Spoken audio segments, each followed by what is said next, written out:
Please be seated. The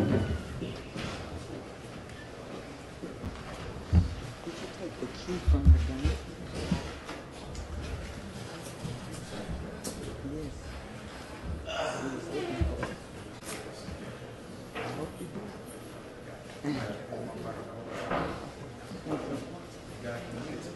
Yes.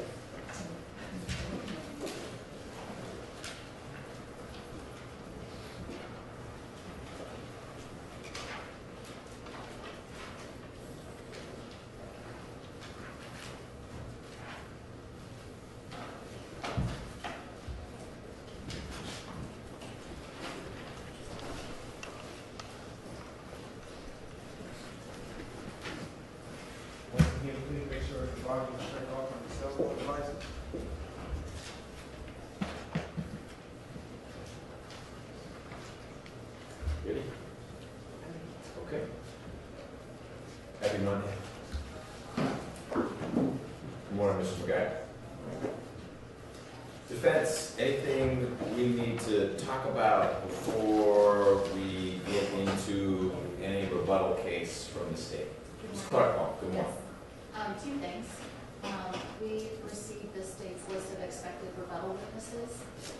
There are two that I'd like to address. The first being Jay Grover.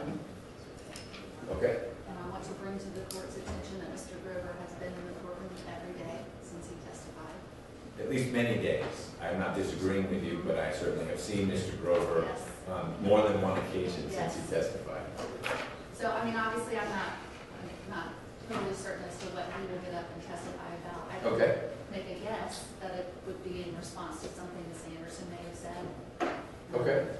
Well, we'll get a proffer from the state, and then we may need to talk with Mr. Grover before the jury comes in. So that's one. That's one. The second thing is this morning at 6:20 a.m. I received some slides that the state would like to use with Dean Driscoll. The slides go through it's sort of there's 12 slides. They are a summary of the bank account of the estate of Diane McIver for the period of October 2016 to August 2017. These are the records that came in when Mary Margaret Oliver was testifying. So I've had the records for a while. That's not my objection. My objection is that the summary that's in Mr. Driscoll's report was not in his report previously provided, and I hadn't seen it until this morning. I didn't see the email at 6:20 a.m. when it got in, so I have not had time to review them and see if his summary is correct and accurate, if there are other things that he left out. So that's my first part of my objection, and then the second part is that I don't see how it is in rebuttal to anything that came out in the defense's case. And Mr. Driscoll, I don't think can get up and say whether any of these expenses are appropriately classified as estate or non-estate expenses. So just presenting the numbers to the jury, I don't see how that is in rebuttal to something that will. Okay. That's so. The first concern with Mr. Driscoll returning is the summary exhibit or exhibits that are presumably his synthesis of bank records that admittedly you've had for a long time, Correct. but you haven't had time since 6:20 or later when you actually saw the email to run your own tabulation of what's in those bank records. Yes. And then part two, whether there's a summary coming in or not, you're concerned that Mr. Driscoll might be asked to give his thoughts about whether a particular withdrawal, if you will, from the account, a check cut or something, was appropriately an estate expenditure or not. Well, I'm not so much concerned about that. I don't think the state would ask that type of question because it doesn't seem like an appropriate one for this witness. I think my concern was more if that's not what this witness is testifying about. Then what's he rebutting? Yes. Okay.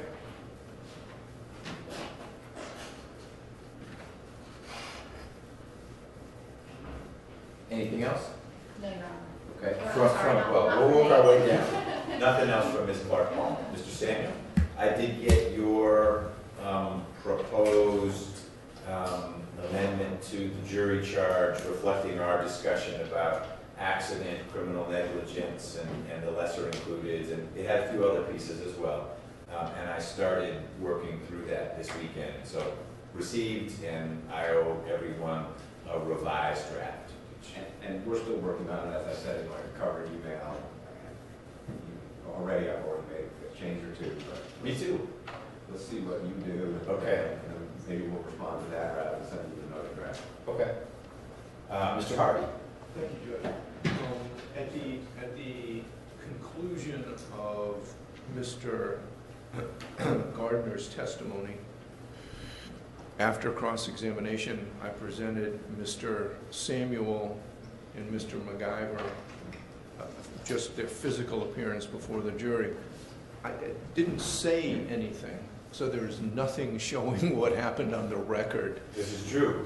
Right, and I have a photograph of what happened at that particular time that I've shown the prosecution, and I'd like to mark as Defendant's Exhibit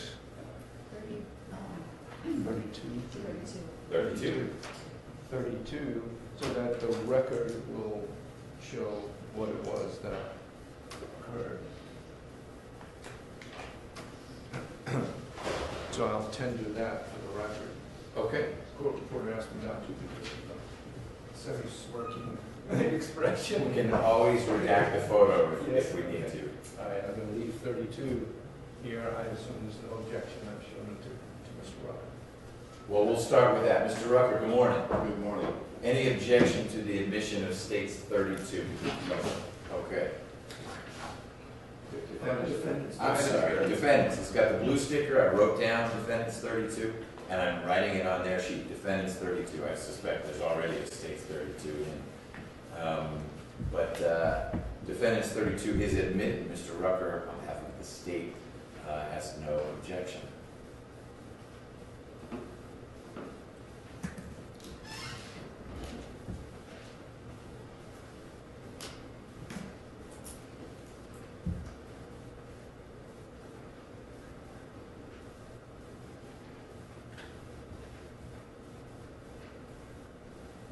All right.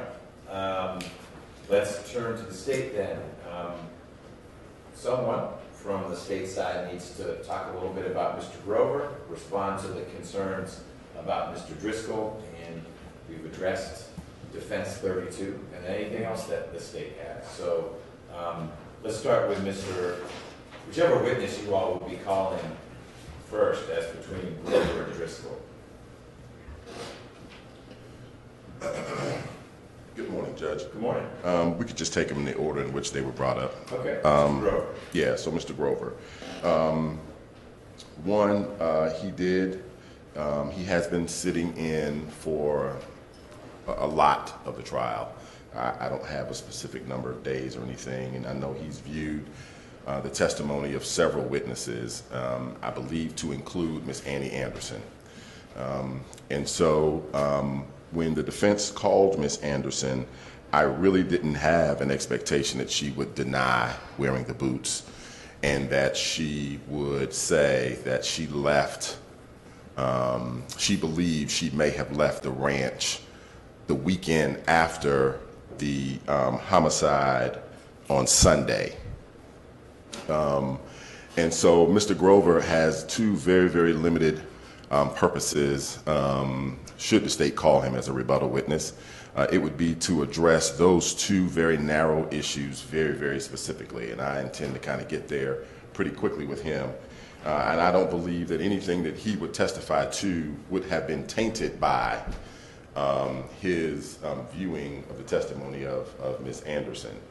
On the boots front, I'm assuming you think that Mr. Grover would repeat what he already told the jury, which is, I saw Ms. Anderson wearing the boots that I, Mr. Grover, bought for Ms. McIver. When I saw him, I thought of her right away, got him a special gift from me. Lo and behold, there was Ms. Anderson wearing it. He's already told the jury that. Correct. So this weekend, I asked him to go a step further. to see whether or not he could obtain a photograph or something that would help us understand the very distinct differences in the boots. And so Ms. Anderson has described a pair of light-colored boots with what I would characterize as kind of leopard print patterns on them. And what Mr. Grover has been able to show me this morning on his phone is a pair of boots that is currently sold, I believe, by Cracker Barrel, that are not the exact boots, but he will say they are very, very close. And the distinction is so very great because these boots are totally black and they've got colored swirls in them, and he'll be able to describe them and kind of distinguish them from what Ms. Anderson has testified to. And then as to when Ms. Anderson and Mr. McIver may have left the ranch, how does Mr. Grover, I know he was up there at some point during the weekend, well, how would he know if this dinner, it seems like it has to have been Sunday night, because Saturday night we've got Ms. Schwall there, and it wasn't Friday night, so that doesn't leave any other nights. Correct. Where does he fit in? Also, too, before I move on with the boots, I got one more thing on the boots front. Okay. He will also say that his recollection is that he inquired and obtained the shoe size of Diane McIver, and he understood it to be an 8.5 or a 9. And the boots that he attempted, the boots he did buy from Cracker Barrel, did not come in half sizes. And so he would have purchased a 9 or a 10, he believes possibly a 10, more likely, so that she could wear heavy socks with them while she's walking through the ranch. Okay. Transitioning to the time in which Miss Annie Anderson would have left the ranch. Mr. Grover has a very specific recollection because he traveled to the ranch with another person. It was a co-worker from Corey, who was a notary. They had to get Mr. McIver to sign some papers, and that occurred on Monday. Okay. I believe that's October the 3rd, and he has a very distinct recollection about that. And he says that while there is when he saw Miss Anderson in the boots, and he says that he had a conversation with the defendant in which the defendant said to him, you know, I had dinner at Howard Seals, and he said to me, Howard Seals, that it doesn't look right that you have Miss Anderson up here so soon after Diane McIver's death. This young, pretty girl, and he has some other descriptive words, and that he said to the defendant, that being Mr. Grover, well, you know, this is a small town, and it probably doesn't look real good. And that the defendant's response was, yeah, I think I'm going to send her home, or she is going home tonight. And he says, well, okay, that's probably a good idea. They talked about business, and then Mr. Grover left. That's on Monday. Mr. Grover then saw the defendant on Tuesday, and the defendant came to Mr. Grover's home in the morning without Miss Anderson, but with Javier Hernandez. And Javier was driving the white pickup truck that is connected to the ranch. And so the conclusion logically that can be made is that Miss Anderson drove Diane McIver's Jaguar back home on Monday. So now I understand about the hearsay. I don't intend to elicit the hearsay. The hearsay meaning Mr. Grover saying Mr. McIver says Sills said. Correct. Okay. So what Sills said is not coming in unless you're calling Sills. And I'm trying to streamline because I'm really trying to rest before lunch. Okay. That's the intent. Well, I'm thinking about that too. What did he say? Don't call him. Oh. Yeah. Okay. And so that would be my response on Mr. Grover. Okay. This photo of the not quite the same boots that's on a phone, how much would one of the defense attorneys have already seen that photo? I just saw it about right before you came out on the bench. Okay. All right. So my initial thoughts are that you can call Mr. Grover to talk a little bit more about the boots. I don't think you should use a photo that is something the defense hasn't seen yet, and he's not going to say those are definitely the boots. You do have a photo that the jurors have seen a whole lot of all the boots on the wall. You can certainly talk about that and compare and contrast from that photo.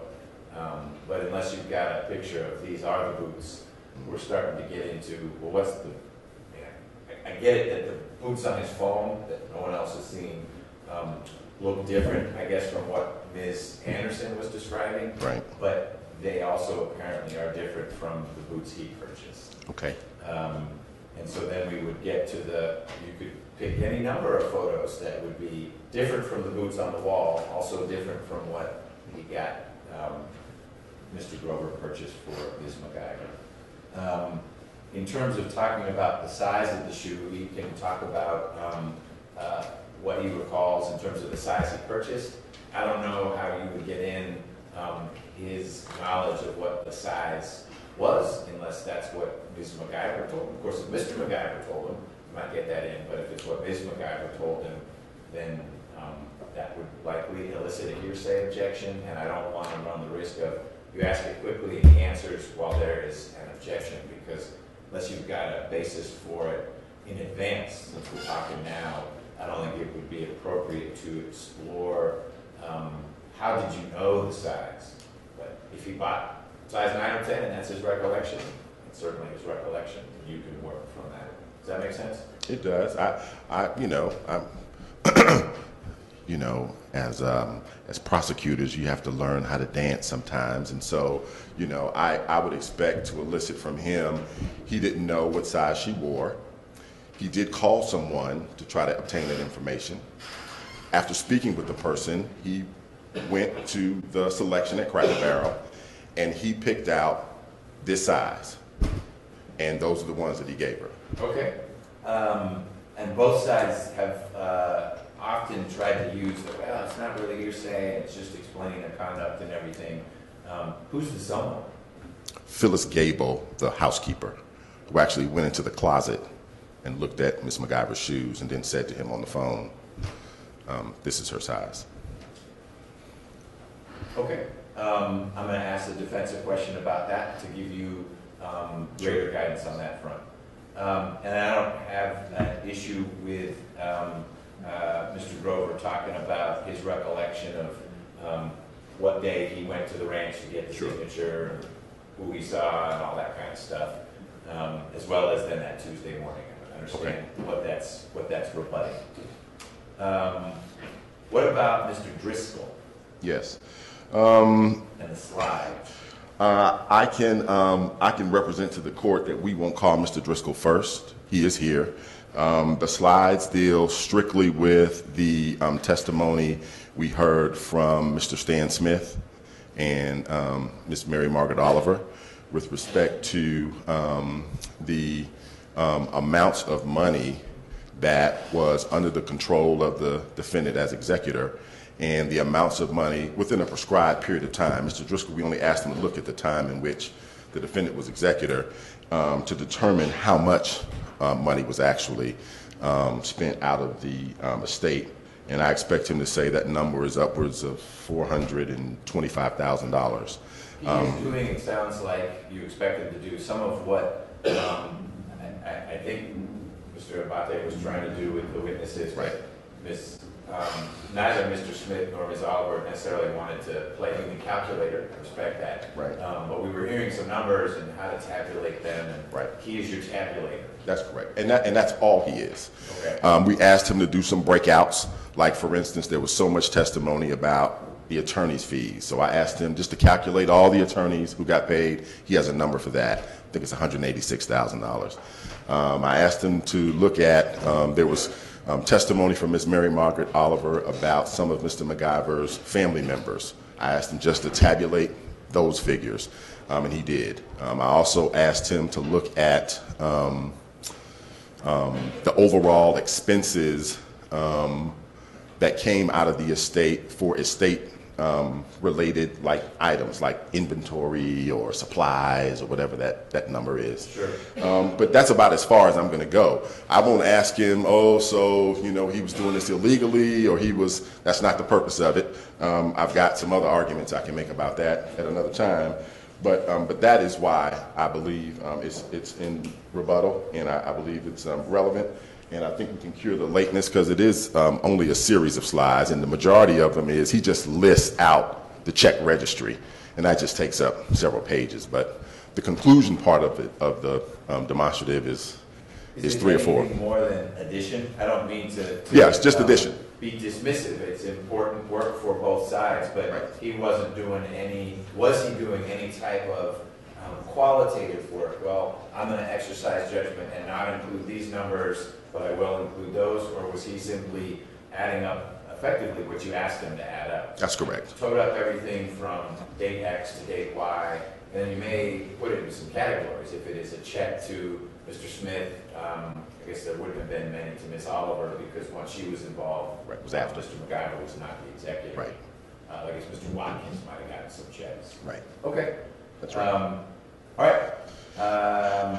Let me close the loop on the defense concerns, and then I'll see if there's anything you all need to talk about before we get started. Okay. Before we do that, let me just say, Judge, in connection to the submitted charge by Mr. Samuel, Ms. Rudder was here. She was here, she's upstairs. Yes, and she is going to have, she would like to respond to the court or give some input with respect to that particular charge. When you say that particular charge, Mr. Samuel sent something this weekend that Right. was actually a bunch of charges. And that's what I'm referring to. to. Do what we all agreed needed to happen, which was break accident apart, pull out criminal negligence, don't have the voluntary manslaughter, lesser included language, although it doesn't seem to have disappeared all that much after all. But either way. Right. Either way, she would like to be heard on that and give some input. Okay. I want to flag for the court. I have spoken to Mr. Harvey this morning about the jury view and the vehicle itself. We'll get to that. Oh, okay. I want to Okay. close the loop on Grover and Driscoll, and then we'll turn to that. You started, Clark Palmer, so you're welcome to pass the baton. I don't remember who handled Mr. Grover before. Great, then it's perfect. Tell me what the objection would be, because maybe we can work through it now, if I allowed Mr. Rucker, or whoever's going to question Mr. Grover, to allow Mr. Rucker to have Mr. Grover recount to the jury his recollection of, I saw some boots at Cracker Barrel. I knew they were perfect for Ms. McIver. Didn't know what size. I get Phyllis Gable on the phone, and ask her to go into Ms. McIver's closet and look around. And that's the extent of the research, if you will.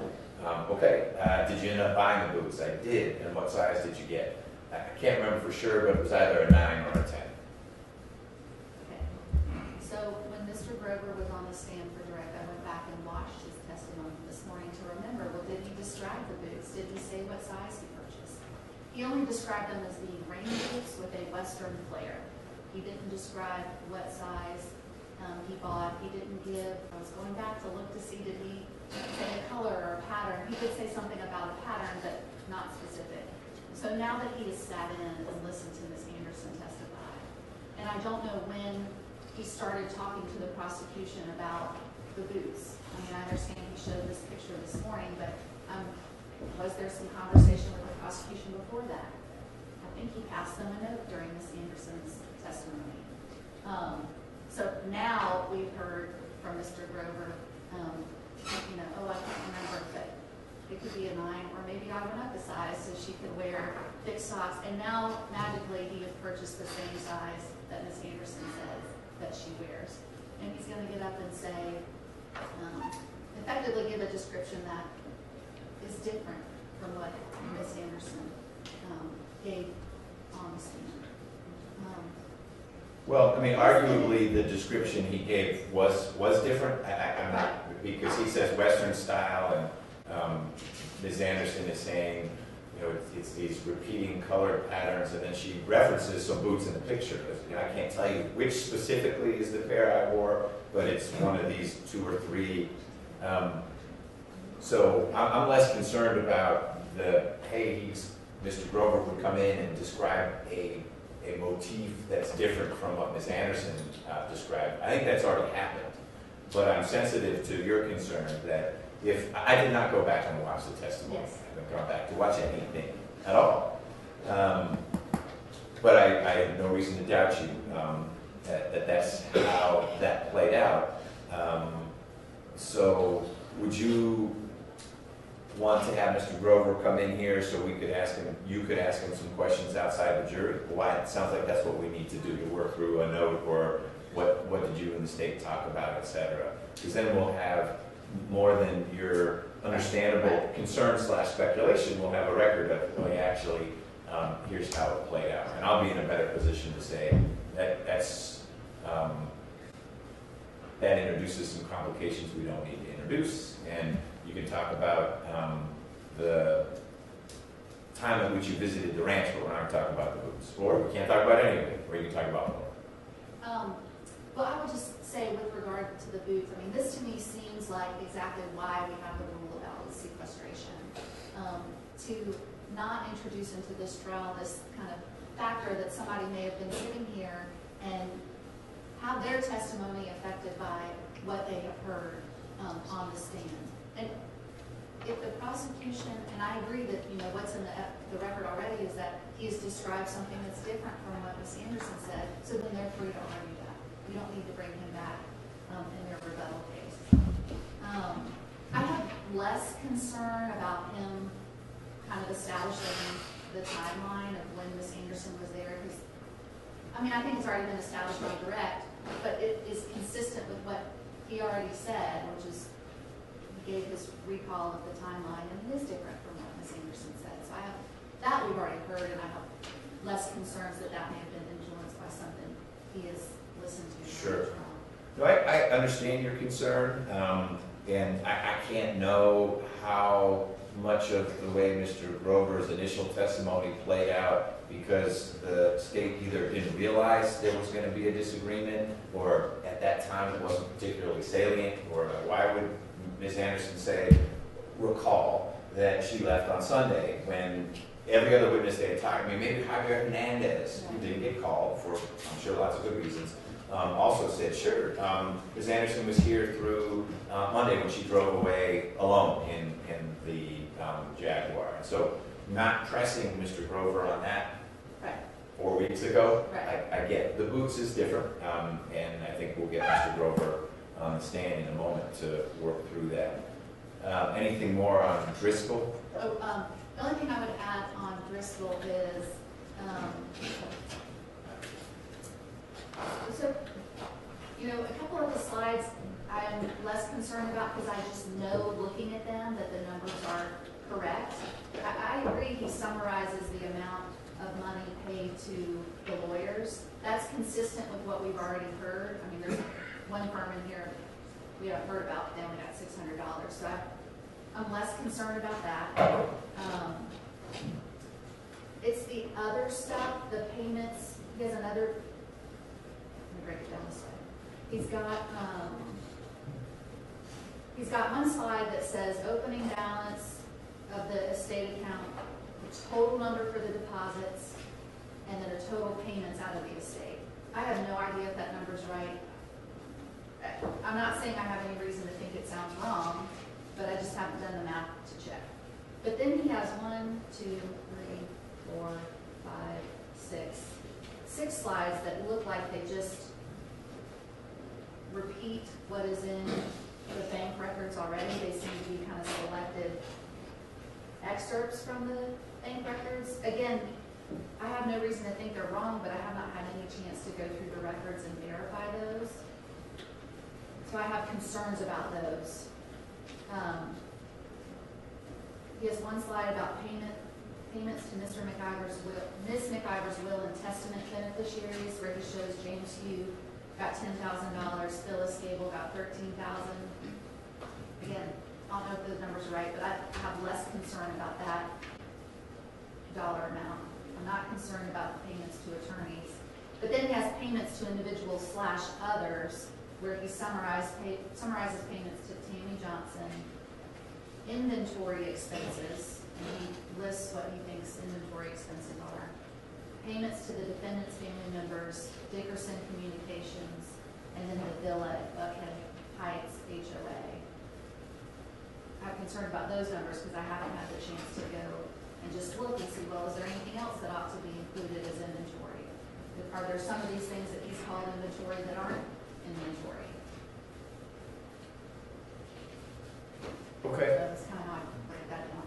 And I have, depending on who we call this morning, I have Jay Grover, the sleep expert, and Dean Driscoll, so. You also have two amazing, capable legal partners next to you and an investigator, and in the same way that I have watched the state fan out work because there might be things piling up on one attorney, I would hope that your team would support you because it sounds like Mr. Driscoll won't be the first witness called to look at the priority areas. You said you're less concerned about the tabulation of the amounts paid to the attorneys. You're a little more, and concern may be the wrong word, you're just less familiar with it, so you'd want to check the numbers as well. What's been given to some of the beneficiaries, Mr. Hugh or et cetera. And you've got some folks who might be able to assist with that in the way you've prioritized it as well. So it's suboptimal that the slides came when they came, but given the nature of the work that the state asked Mr. Driscoll to do, it doesn't strike me that it would be a little tricky to check some of it. Maybe in my mind the exception would be, what do you call an inventory expenses? Because the others seem to be, either Mr. Hugh got a check or he didn't. And we're talking about just a few months of the estate account, and I didn't get the impression that there were thousands of checks.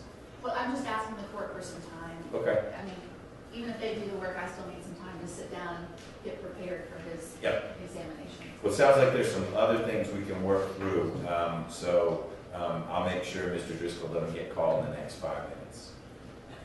So we'll need to get Mr. Grover in here in a minute. State, you had wanted to talk about the jury view. Anything else?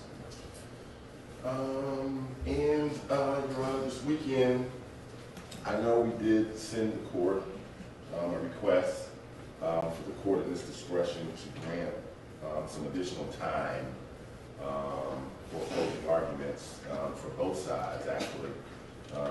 And just wanted to see if the court had given that some consideration. And if so, if the court doesn't agree on the amount suggested by the state, that perhaps some amount as a compromise perhaps could be reached, in as much as we've had so many weeks of testimony and so many witnesses and so many exhibits. The burden is on the state, and we did take a week off in between, and so there's just a lot to recount. And just having worked on it this weekend, I don't need the amount that I asked for, but I asked for it out of an abundance of caution, understanding I would come in under that by a great bit. But the statutory prescribed time, though, would be difficult for me to accomplish all that I would like to. Okay. What about the jury view? Jury view, I spoke to Mr. Harvey over the weekend. We speak to him, exchange text messages. And what I did was yesterday I had crime scene technician Troggett, who was the individual who processed the vehicle initially, come out to where the vehicle was stored. He reinserted the dowel or the rod through the seat. And I believe he's here this morning.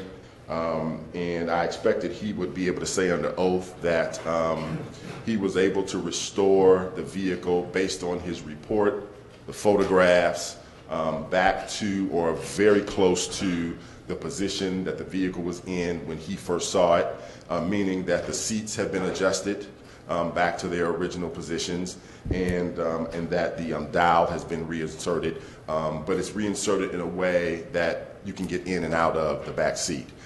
He will say that the cut that's in the front of the seat was not there when, of course, he processed the vehicle. Where is the cut in relation to the bullet defect in the front of the front seat? Is it below it or above it, or beside it? It's above it and and off to the side. Okay. Along the seam at the top of the seat. Not the top, but the middle of the seat. And he'll say that it wasn't there, but it does not impede the trajectory in any way, and it didn't prevent him from reinserting the rod. They are probably about, my best guess, maybe 5-6 inches away from each other. Okay.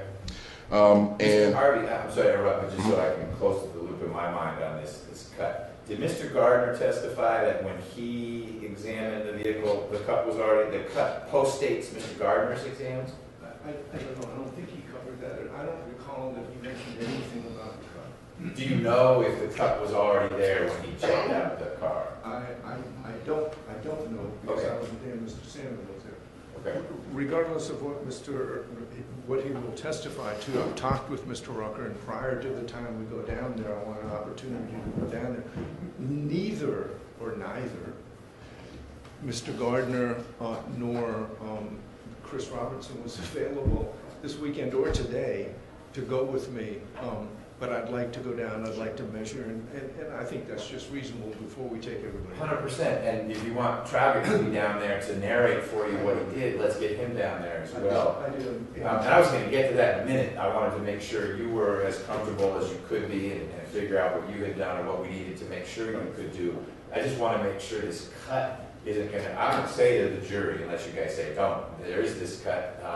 It has nothing to do with the testimony you heard about. It was not there before. It was part of the way one of the experts, or one of the witnesses who was processing it dealt with it. I just couldn't remember if Mr. Gardner had shared the conclusion that the cut doesn't affect anything. But I'm not going to put any words in his mouth. If he had said that as well, I would worry less if Mr. Harvey was saying, this cut changes everything. I don't think it does. And so Mr. Harvey just asked this morning if he'd given the opportunity to do that. I have checked, and so as I understand it, the vehicle is on its way here, and so, it's at the court's pleasure whenever.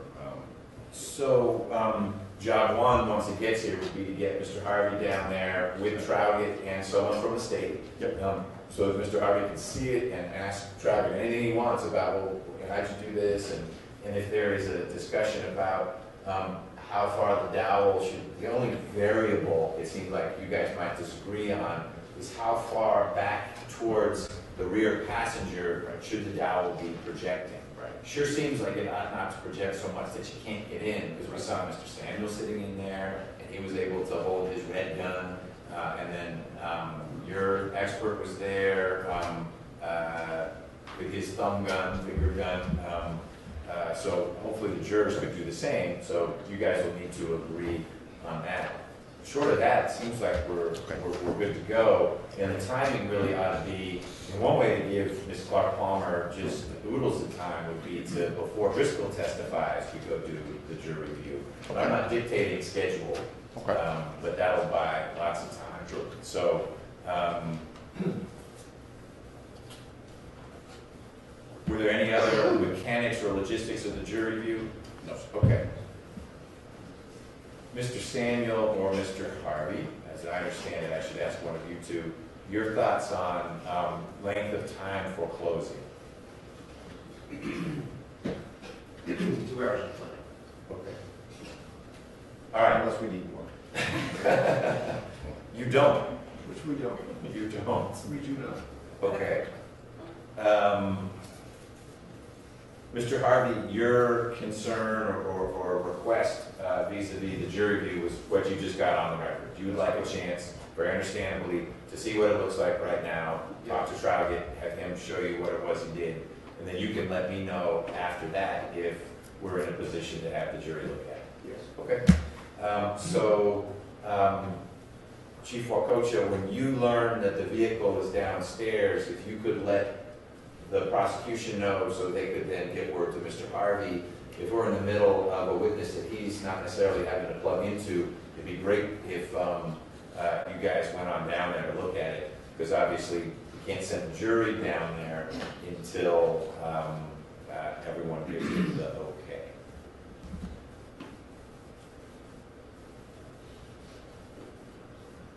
All right, why don't we get Mr. Grover in here, please? And Deputy Kane, if you let the jury know we haven't forgot about them, we're just working through things. We appreciate they were here on time, we just need a little more of their time. Thanks.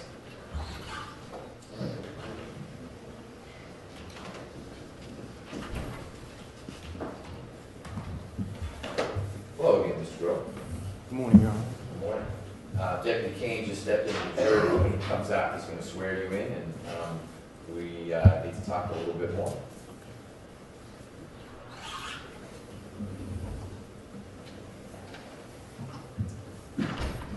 Are they doing okay in here? Great. If you could swear Mr. Grover in, please. Raise your right hand for me. Do you swear or affirm that the testimony that you're about to give to the court is the truth, the whole truth, and nothing but the truth, so help you God? I do. Okay, you may have a seat. Please state and spell your name for the court. J. Grover, Jaygrover. Mr. Grover, we've got you in here without the jury just to talk a little bit about what's been going on since you last testified. And I'll let the two sides ask you questions. I just wanted you to know why there's no jury in here. Yes, sir. Ms. Clark-Palmer, do you want to start, or do you want to have the state, both of you can talk with Mr. Grover about this? Okay. Mr. Grover, I understand that you showed Mr. Rucker a picture of some boots this morning. I did. Of a boot. Can you pull that back up so I Sure. can look at it?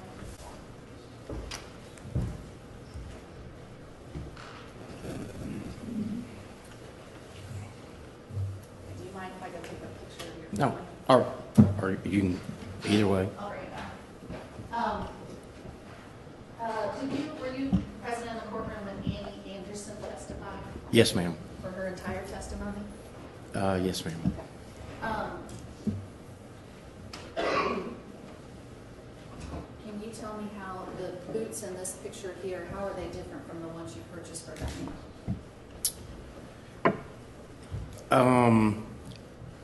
How are they different? They're similar. It was a little bit different. The actual shape of the boot and the pattern's not what I recall that it's exactly the same. It was without as many colors on it. How would you describe the pattern that was on the boots you bought for Miss McIver? I recall it had more of a fleur-de-lis kind of pattern, something that struck me as a little bit more of a Western style than this one. That's just basically flowers. Okay. But you heard Miss Anderson describe the boots that she was wearing the weekend after Miss McIver died, right? Yes. Okay. And your recollection is that her description is different from the ones you remember seeing her wear? Yes. The only thing I really recall about hers, I think she said they were light or cream colored, and she talked about the size, but I don't recall anything else specific about what she said. When did you tell Mr. Rucker during Ms. Anderson's testimony that the size Ms. Anderson gave for Diane McIver was different than what you recall Ms. McIver, her shoe size being? During the testimony, I don't recall, because I don't recall during her testimony saying something. I may have, but I don't recall that. When did you tell Mr. Rucker that your recollection about the boots was different from what Ms. Anderson testified to? About the size or the style and all? Either. I may have said something about it then, but I specifically said something about it on Saturday of this week. What happened on Saturday? The district attorney's office called me and we discussed the boots themselves. Just a phone call or a meeting? Just a phone call. All right, who was on the phone? Initially, I believe it was Chief Wakocha initially, and then Mr. Rucker, and there were possibly others in the room with them. I think at one point Ms. Convery and I either texted or talked, but I did not meet with them. What was the text with Ms. Convery about? I think that she also sent me a boot style. A what? A boot style, or Meaning a picture, or she texted you words? right? describing- No. A picture, Your Honor. Okay. And what'd you say about the picture? I think I can refer and tell you exactly what I said. Go ahead.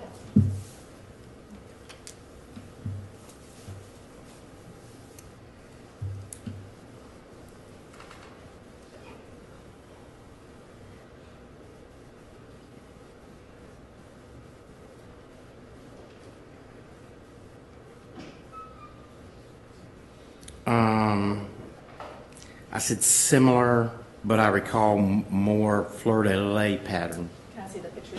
Yeah. Okay. Did you see the picture? It's a defense exhibit of the boots at the ranch. I did. Okay, when did you see that the first time?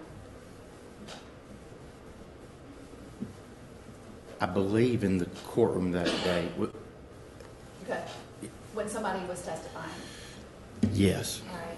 And did the state ask you about that exhibit? Did they ask me about it when? Well, when was the first time they asked you about that exhibit?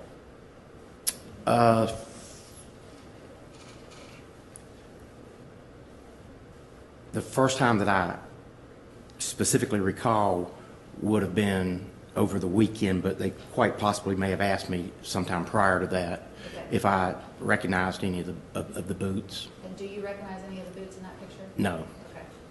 And when is the first time you told the state what size you remember purchasing for Diane McIver?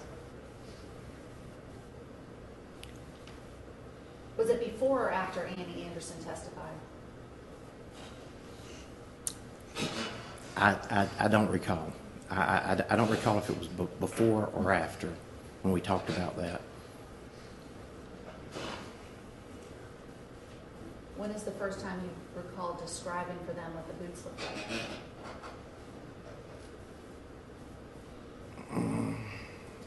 Other than rain boots with a Western style, probably didn't get into any more specifics until recently. When did the state tell you they were going to call you to testify today? In a text on Friday afternoon, Friday early evening, afternoon or evening, then I believe Investigator Griffin, and again I can refer and tell you exactly what it said and what time, but that there was a possibility that they may call me and that Mr. Rucker would contact me over the weekend. To call you to testify about the boots and maybe some other things? I don't think that it says anything about the boots, but again, I can refer to and tell you exactly what the text says. Okay. After you heard Annie Anderson testify, at any point did you say to anybody at the DA's office, that's not my memory, or what she said is different from what I remember, or something like that? And again, I don't have any specific recollection of that, but I very well may have, but I don't have any specific recollection at that time. Well, what do you remember saying to them after Annie Anderson testified? Well, again, I don't have any specific recollection if I said something to them then, or maybe to someone else, someone else in the gallery, or what. I don't recall specifically talking to any of them about him then. Well, okay, so let me maybe ask a more broad question. Before Saturday, Did you have any conversations with anybody from the DA's office? Between the time Annie Anderson testified and Saturday? About anything? Anything? Yes. Okay, what conversations did you have? I can't recall every conversation that I've had with someone from their office. I speak to them on a daily basis. About what? The trial or you know. About the testimony being given at trial? Not necessarily about the testimony, but just something in general. There's been a few things that I've pointed out or things that I have realized are different than, not necessarily about what I've testified to, but possibly what others have said, or something that I know or believe that I know to be different than what's been said. Give me a for example. I'm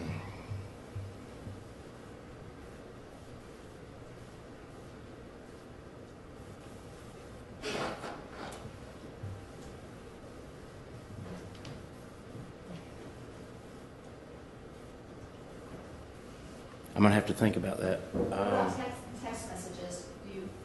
You told us about the text exchange with Ms. Convery. Do you have any text messages with anybody else from the DA's office? Possibly.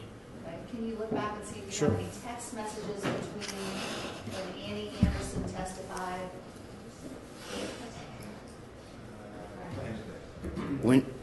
When did she testify? I think last Thursday, the 12th.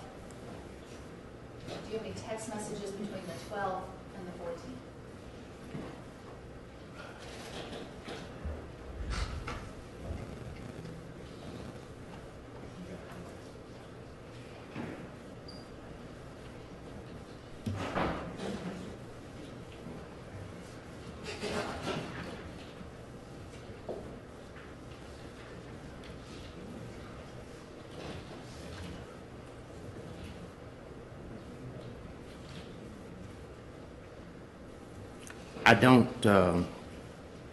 I don't see any with anyone else from the DA's office. The only one, let me make sure.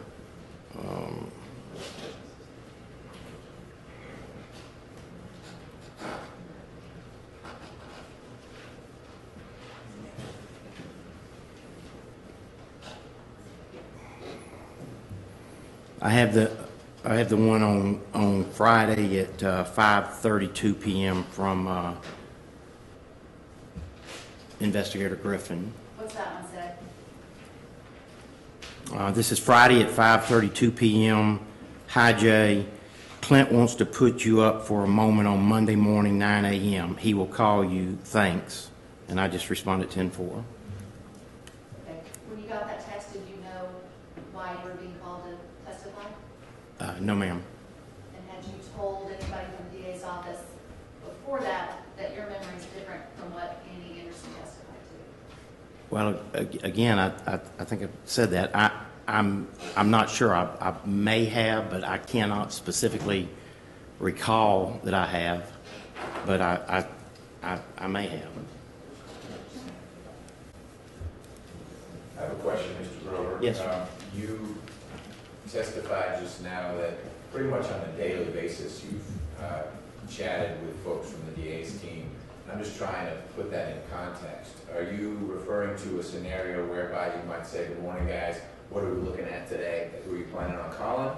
Or is it more of a skull session where you're sitting down and saying, hey, if you're going to call so-and-so, you need to ask this, or I'm concerned, I remember something different about this. Can you Yes, put it sir. on that spectrum where you're a participant in what they're thinking and doing versus, hey, I'm an interested observer and I'm just curious, tell me what the plan is for today? Yes, sir. I'd say it's a combination of both, Your Honor.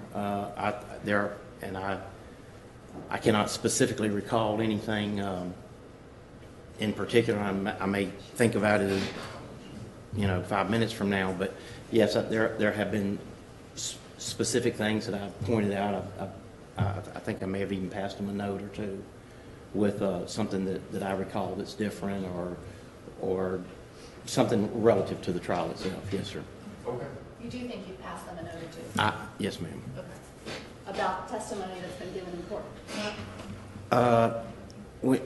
When you, I mean, what else would the note be about? right, it wasn't like you want to have lunch, but yes, it was something about what was going on. Because you're telling, there have been times when you've said to them, hey, that's not right, my memory is different, I heard something else. That's correct. Okay. All right, let me show you this picture, which I've showed to the state.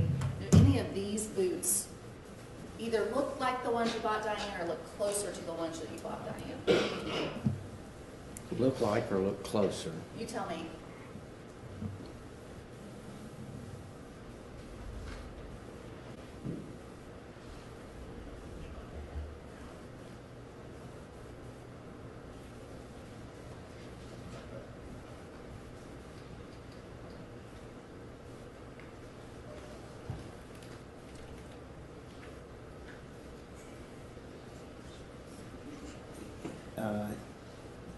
Yes, that look closer. Okay.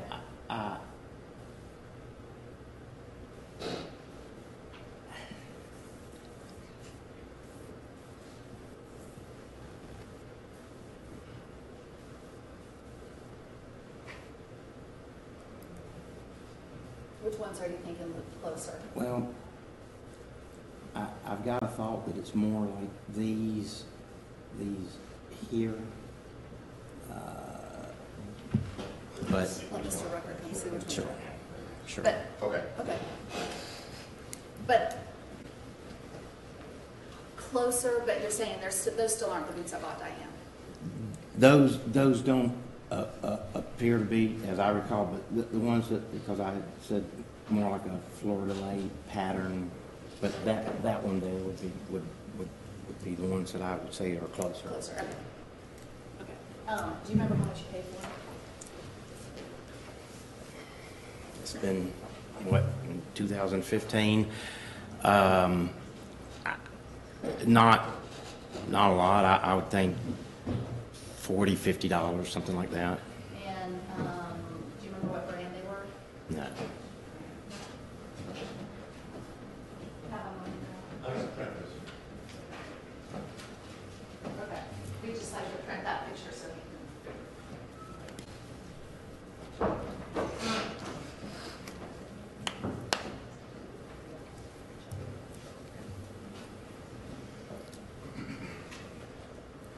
Do you have any notes that you've made that are in your possession about anything that's happened at trial?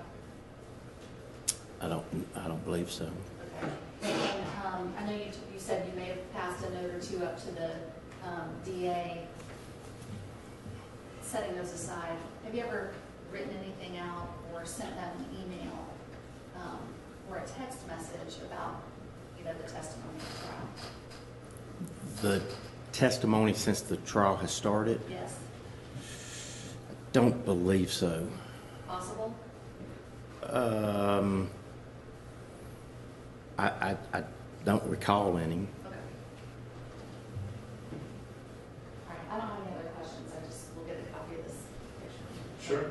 Momentarily. Mr. Rucker, do you have any questions for Mr. Grove? Just a few.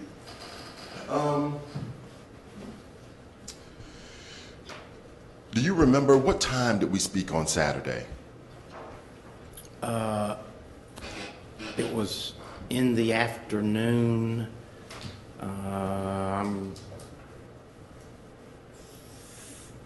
It was sometime in the afternoon, 2, 3, 4 o'clock, something like that, I believe. Okay.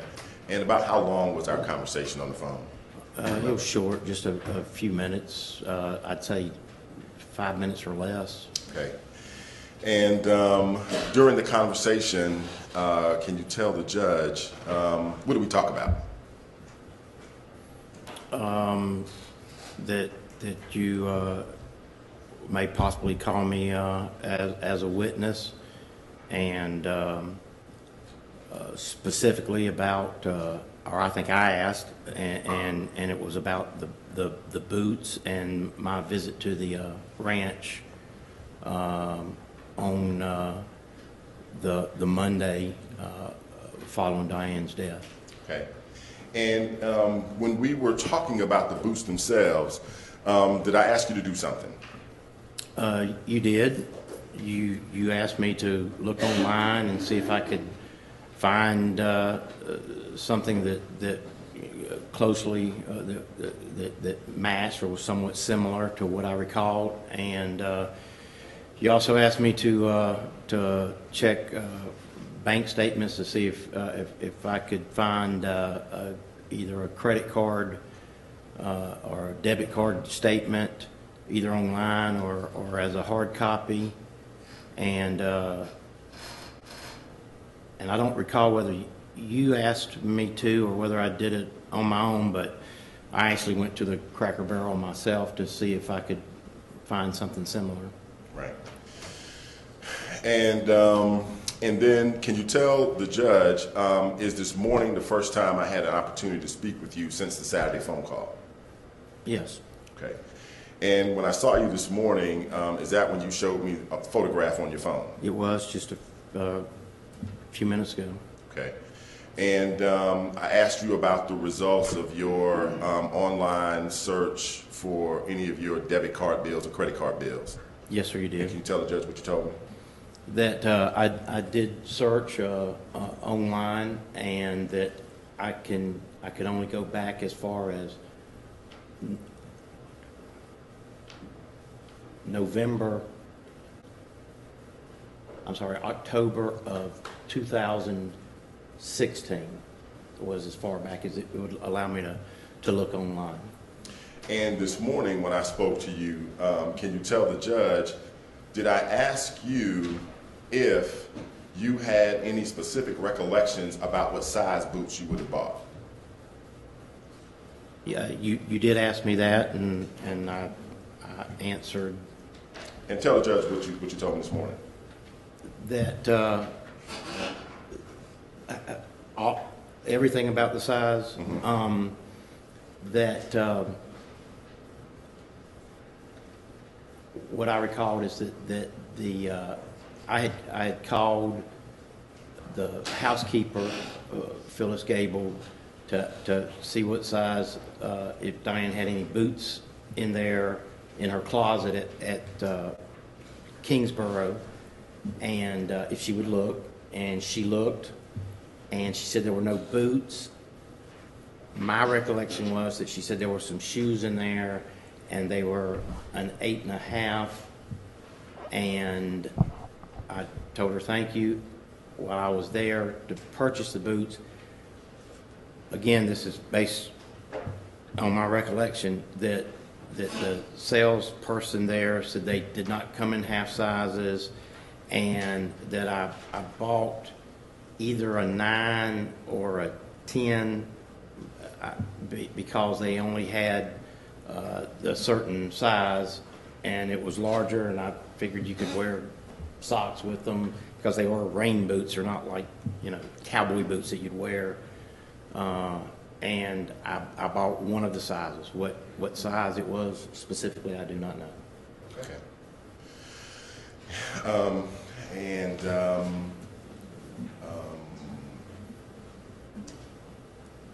And Judge, I don't know if I need to ask any questions about the conversation with the defendant on Monday. And okay.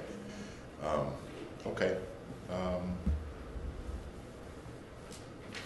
right. I think that's all my questions.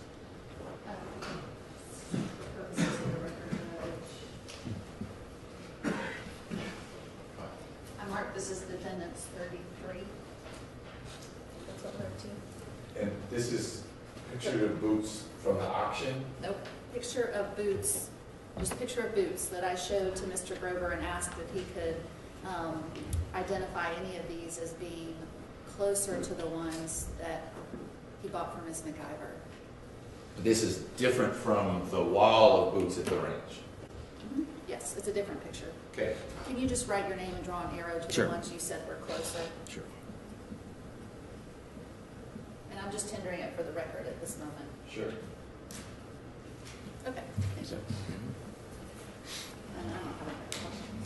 Okay, Mr. Grover, if you would step outside, we'll get you back in here shortly.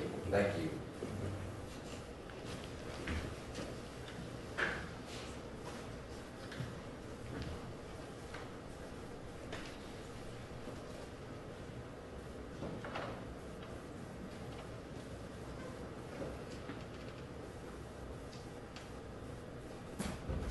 Okay, Ms. Clark Palmer, anything you want to add to your argument? You've, I think, made real clear what your concerns are in terms of Mr. Grover having been in court for Ms. Anderson's testimony. You've been able to ask Mr. Grover about that. Anything you want to add? Your Honor, just, the court heard what Mr. Grover said, which is that he has been here listening to testimony, providing his thoughts and commentary and input to the state. He went and did some investigatory work on his own on behalf of the state this weekend to try and find these boots so he could come in and contradict what Ms. Anderson said. And I think this is a classic situation of a reason why we have the rule of sequestration to avoid this type of witnesses come in and not directly, but through inference, commenting on other witnesses. Okay. Mr. Rucker, anything you want to add? No, sir. So I very much appreciate the concerns that Ms. Clark Palmer has flagged. It's a complicated situation because, as we've now heard from a number of witnesses who've frankly gotten very understandably emotional about it, Mr. Corey, Mr. Grover, Mr. Rickard, this is Ms. McIver's family. And of course they want to be in court during the course of these proceedings.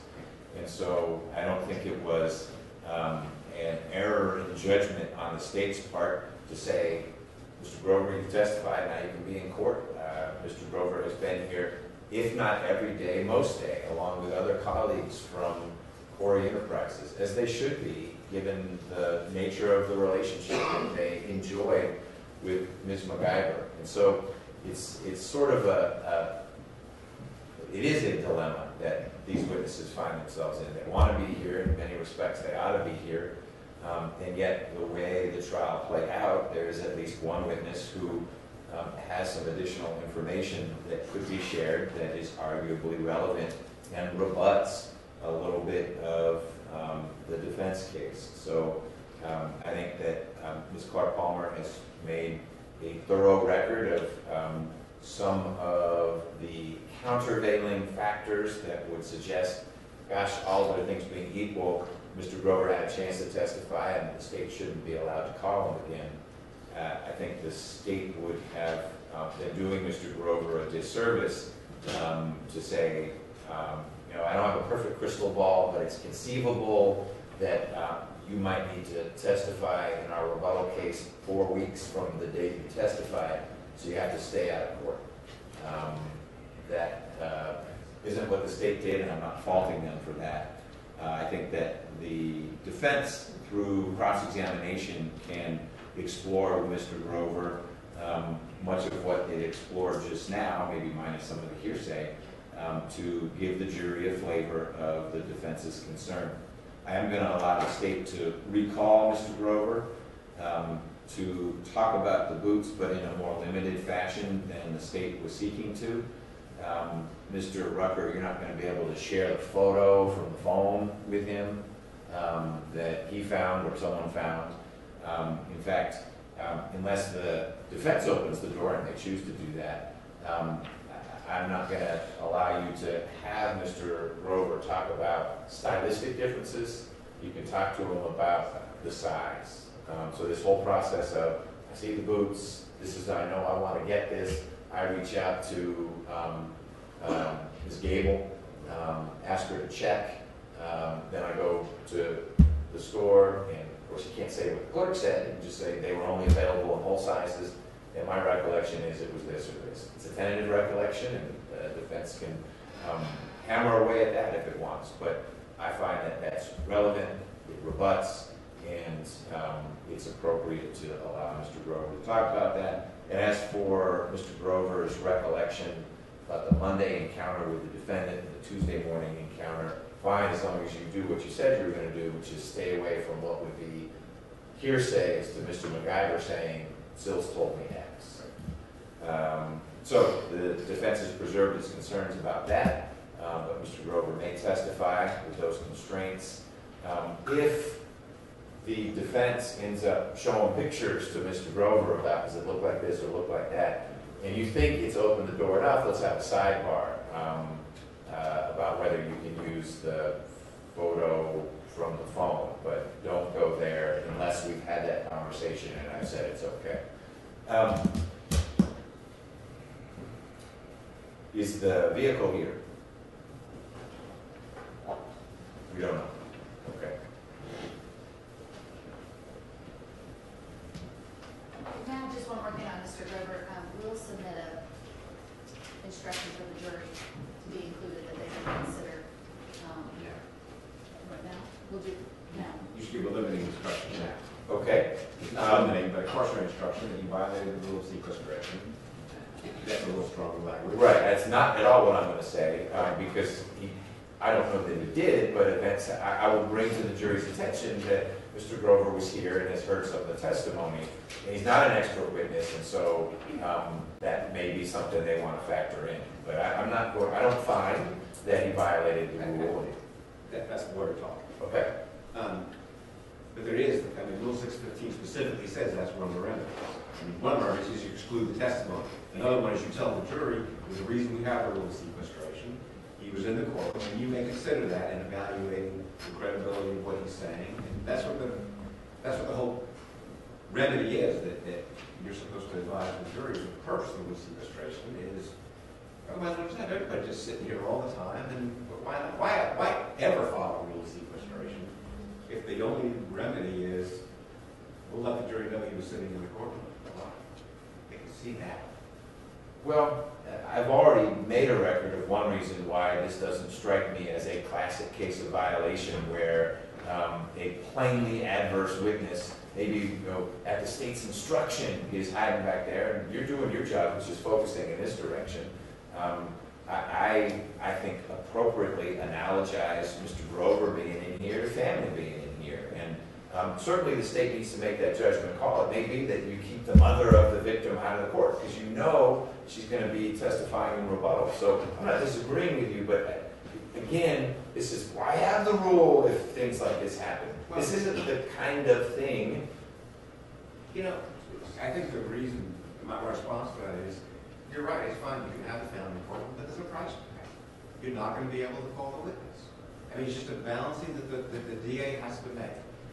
It's possible Billy Corey may need to be a witness to explain the lawsuit, right? Why is there $975,000 less than the estate than we thought it was going to be? There's all kinds of things, and you need to tell the witnesses, you're free to stay in here, but we're going to lose the opportunity to call you if we need to. And in a trial like this, it's absolutely predictable that things are going to come up. And, the same arguments, but... No, I understand your perspective. And here we have a witness who's, passing notes. It's not just, he's just sitting here and happens to have heard something. And he's been actively involved, passing notes, correct that. Then they find out Saturday and wait till Monday morning to tell us that we could have gone out to the ranch and looked for the roots. There's lots of things we could have done had the DA given us more warning than at 9:20 for the first time telling us what we got the witness list since I got it at 11:50 last night. Okay, Well, well, we got the names. Right. The two sides have made these boots a lightning rod from long, long ago. So if there was a desire to get your hands on the boots, that's something that might have been the kind of thing you want to show Annie Anderson and have her try to put the boots on, and they don't even go past her big toe. The availability of the boots on short notice is less compelling, but I hear your point, and I will say something to the jurors, short of violating the rule of sequestration, to draw to their attention the very reason why we ought to have had the conversation we did, and why Ms. Clark Palmer appropriately brought this to my attention. What's the update on the vehicle? It's here. It's here. All right. And Mr. Trougate is here? Great. So, Mr. Harvey, I don't mean to tear you away from the Grover exchange, but if you're able to go with someone from the state and Trougate, maybe Chief Wacocha, that would be good to get your input sooner rather than later on how that vehicle is looking. Great.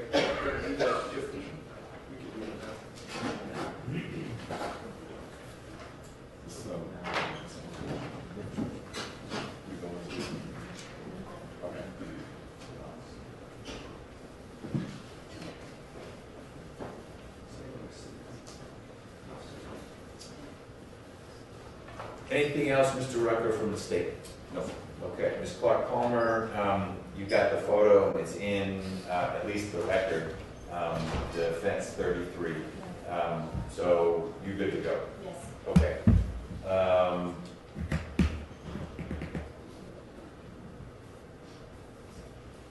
Then let's bring the jury in. Dave, I understand this is, they may have gone to sleep, wake them up, and when they're ready, come in, have them come in.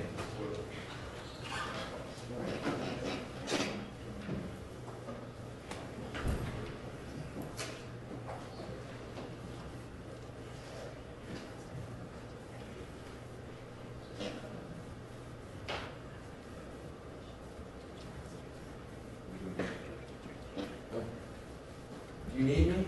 No, my case settled, Oh, but I got some more coming in. so you need it all week still? It's yours all week if you want. Yes, yes. Okay. Folks who Your may show up. chambers, your chambers are so large, I got lost. Thank you. New carpet. I'm presiding this week, so people may show up there. They should be redirected today to Judge Ellerby, but beyond today, I'll be managing it, but from down here, because, Well, if I can help you, I'd be glad to. great. Okay. So you can check with Judge Ellerby for today. Otherwise, I'm on starting tomorrow, and we'll figure it out. But you're welcome up there all week if you need it. Nice. You bet.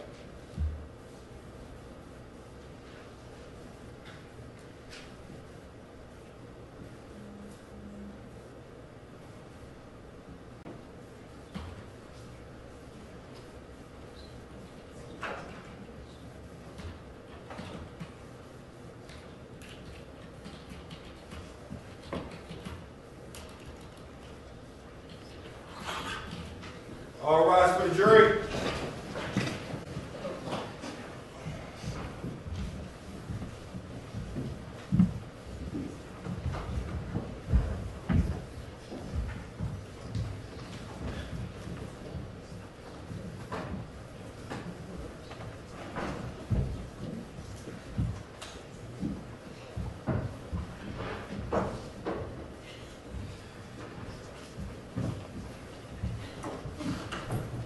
Jury's all present and counsel, Your Honor. Thank you, Deputy Kane. Rest of you can be seated. Good morning, ladies and gentlemen. Good morning. Welcome back. So we are moving forward with the trial. We seem to be moving backwards with Mother Nature. It's a bit chilly out there. So again, great day to be indoors. We don't really have a fire going here, but we've got all the sparks of this trial to keep you warm. Appreciate you all being on time. We were on time as well in terms of being here, but there was more to work through than I had anticipated because of where we are in the proceedings. It's my understanding, and I'll ask Mr. Rucker in a moment, that the state is going to present a few rebuttal witnesses. The state is entitled to present a rebuttal case if the defense presents a case, which the defense did after the defense rest, which is where we are, because the defense rested on Friday. It's my understanding that each of the three witnesses most of the witnesses that the state's going to call may have testified before. You've seen them before, and for the most part, that's unremarkable. But there's one witness who I think may be the next witness the state calls, Mr. Grover. And if you remember him, great. Otherwise, you're going to meet Mr. Grover again. And he is someone. We're not calling Mr. Grover? Not first. Okay. Dr. Pressman, and we'll make a decision with respect to Mr. Grover in light of our Okay, discussion. well, there you go. So all those things that I said are for the most part true. You may see some familiar faces in here, but the first witness the state's going to call is not someone you've met before. When the state is done with its rebuttal, I'll see if there's what was called a sur-rebuttal. The defense has a right to say, well, wait a minute, and we'll work through that. But the forecast I shared with you all on Friday remains in place, even though we're starting after 10 rather than right at 9, is that we'll wrap up the evidence today, and then tomorrow morning start with closing arguments. So we remain on schedule. And with that, Mr. Rucker, Mr. Abate. Yes, Your Honor. The state will call Dr. Mark Rucker.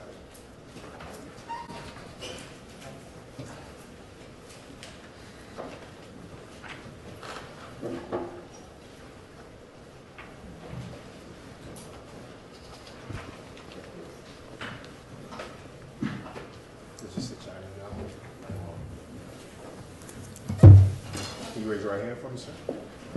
Do you swear or affirm that the testimony that you're about to give to the court is the truth, the whole truth, and nothing but the truth, sir? You got it? I do. All right, you may be seated.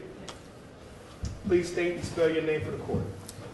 First name is Mark with a K, middle initial R, Pressman, Pressman. Good morning, Dr. President. Good morning. If you could turn and introduce yourself to the jury. Hi. Good morning. Dr. Mark Pressman. And Dr. President, how are you currently employed? I am employed, I guess, part-time at the Lankenau Medical Center, what we call sleep medicine services, sleep laboratory, which is in Wynwood, Pennsylvania. I'm also, this semester, teaching a course at the Villanova School of Law. Actually, at this very moment, I should be teaching. Hopefully your students are watching. Oh, they're sending me emails about what to do with their presentations they were supposed to make today. Well, we thank you for being here. Oh, you're welcome. In the past, I guess, how were you employed? I've always been employed by sleep disorder centers, in hospital settings, going back to, I guess, 1978, about 40 years. And tell the jury a little bit about your educational background to be employed at these sleep disorder centers for the last 40 years. Well, I'm, I guess you'd call me a second-generation sleep expert. Sleep medicine is sort of a new field. I trained at the very first accredited sleep disorder center in Montefiore Hospital in the Bronx. And because I had had that unique experience, I got hired away to help set up a new sleep center in the Philadelphia area. And I've been in the Philadelphia area ever since. And as to your, I guess, education, what degrees do you hold? I have a Bachelor of Science, a master's degree of science, and a PhD in experimental psychology, although my focus was I trained specifically to be a sleep researcher. And can you tell the jury a little bit about what you had to do to make that your focus, I guess, of your education and for your PhD? Well, my graduate school, the Faircroft Graduate School of Psychology, was affiliated with the Montefiore, I guess it's called Medical Center now, and they had one of the few psychologists who was practicing what we now call sleep medicine. So I actually, from the very beginning of my graduate career, I volunteered at the hospital, which is way up in the Bronx, a lot of late nights on the subway. And I saw patients with them, attended their conferences, and I also started to work as what we call a sleep technician. So eventually I would work Thursday, Friday, Saturday nights in the laboratory, and then go to graduate school the rest of the week. Okay. Now, I know you mentioned earlier that you were a professor currently, a part-time professor currently at the Villanova School of Law. What are you teaching at? Well, the course is just called Psychology and Law. I'm not a lawyer. I believe I'm the only member of the faculty who's not a lawyer. And so it deals with all sorts of legal issues that have involved psychology. Today, I would have been giving a lecture about eyewitness identification, police lineups, what the psychology of that is, how the law has changed over the last 10 years in terms of how it's done. Okay. And as part of your, I guess, studies that you teach at the Villanova School of Law, does any of that have to do with sleep-related, I guess, disorders or defenses? Right. Well, a big part of it has to do with what is called mental health law. I guess it starts with things like what is insanity and what is not. I teach about what are called automatisms, Automatisms are behaviors done without essentially conscious thought. I teach about sleepwalking, REM behavior disorder, drowsy driving, anything that has sort of a interesting psychological side to it and an interesting legal side to it.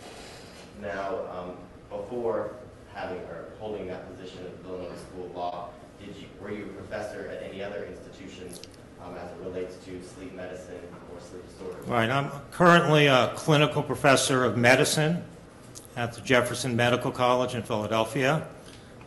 Jefferson and my hospital were affiliated for many, many years, although no longer.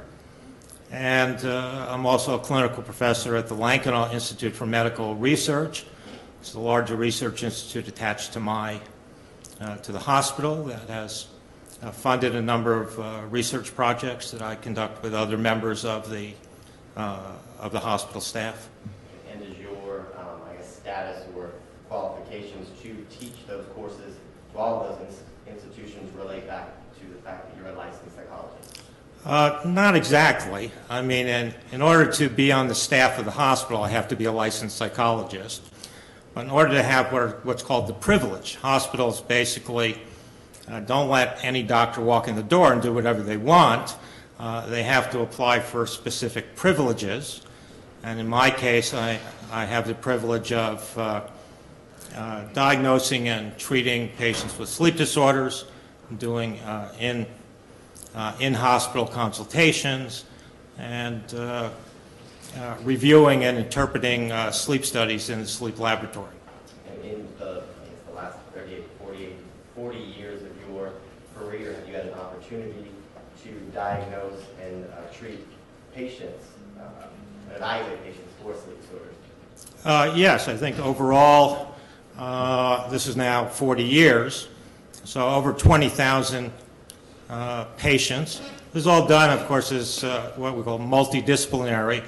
I work very closely with medical doctors and nurses, other specialists as part of this. And substantial number of them had parasomnias of one sort or another, estimate 500 to 750. And why would you bring that, or did you bring that topic up? Can you tell the jury what a parasomnia is? Well, a parasomnia is it's usually a behavior of some kind that comes out of sleep or occurs in the transition to or from sleep. So as you fall asleep or as you wake up, it can occur during dreaming sleep, REM sleep, or during deep sleep. Okay. And as part of your career, have you had the opportunity to publish books and or articles in journals? Yes, I have I guess close to 100 articles, book chapters, edited books, and I have one complete book coming out in about a month. Okay. And what's the focus of that book? The title is Sleepwalking, Criminal Behavior, and Reliable Scientific Evidence. Surefire New York Times bestseller, I'm sure. We will all go out and buy it. Oh yeah, just the title itself. Now, of the publications, the articles that you just spoke of, has the focus been on parasomnia? Right, that's been my specialty, I guess, for the last 30 years. Before then, I focused on the disorder called narcolepsy. I actually did my master's thesis and my PhD thesis about narcolepsy. And I believe you said currently you are acting as a part-time professor. Are you also doing any forensic consulting or testifying?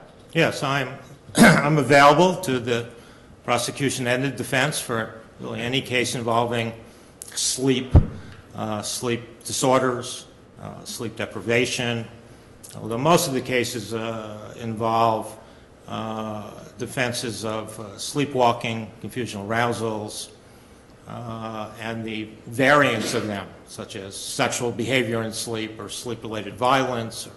There's all sorts of variations on the theme. And in those times that you've testified, have you been qualified as an expert in sleep disorders, and parasomnias? Yes, I have. And here in the United States or in other places? I've testified in, I think, 20 different states in the United States. Also, I've done, I think, almost 10 military court-martials, mostly for the Navy in Norfolk, Virginia. I've also testified in the 90s. I testified quite a lot in England, Wales, Northern Ireland, and I've testified from time to time in Canada. Your Honor, at this time, the state is going to tender Dr. Mark Pressman as an expert in the field of sleep disorders, and parasomnias. No objection. Okay. Dr. Pressman, you are qualified as an expert for the purposes of these proceedings in the field of sleep disorder, and parasomnia. Thank you. You're welcome. Now, Dr. Pressman, we've talked a little bit about, I guess, what parasomnias are. Are there different types of parasomnias? Yes, there are two major categories of parasomnias.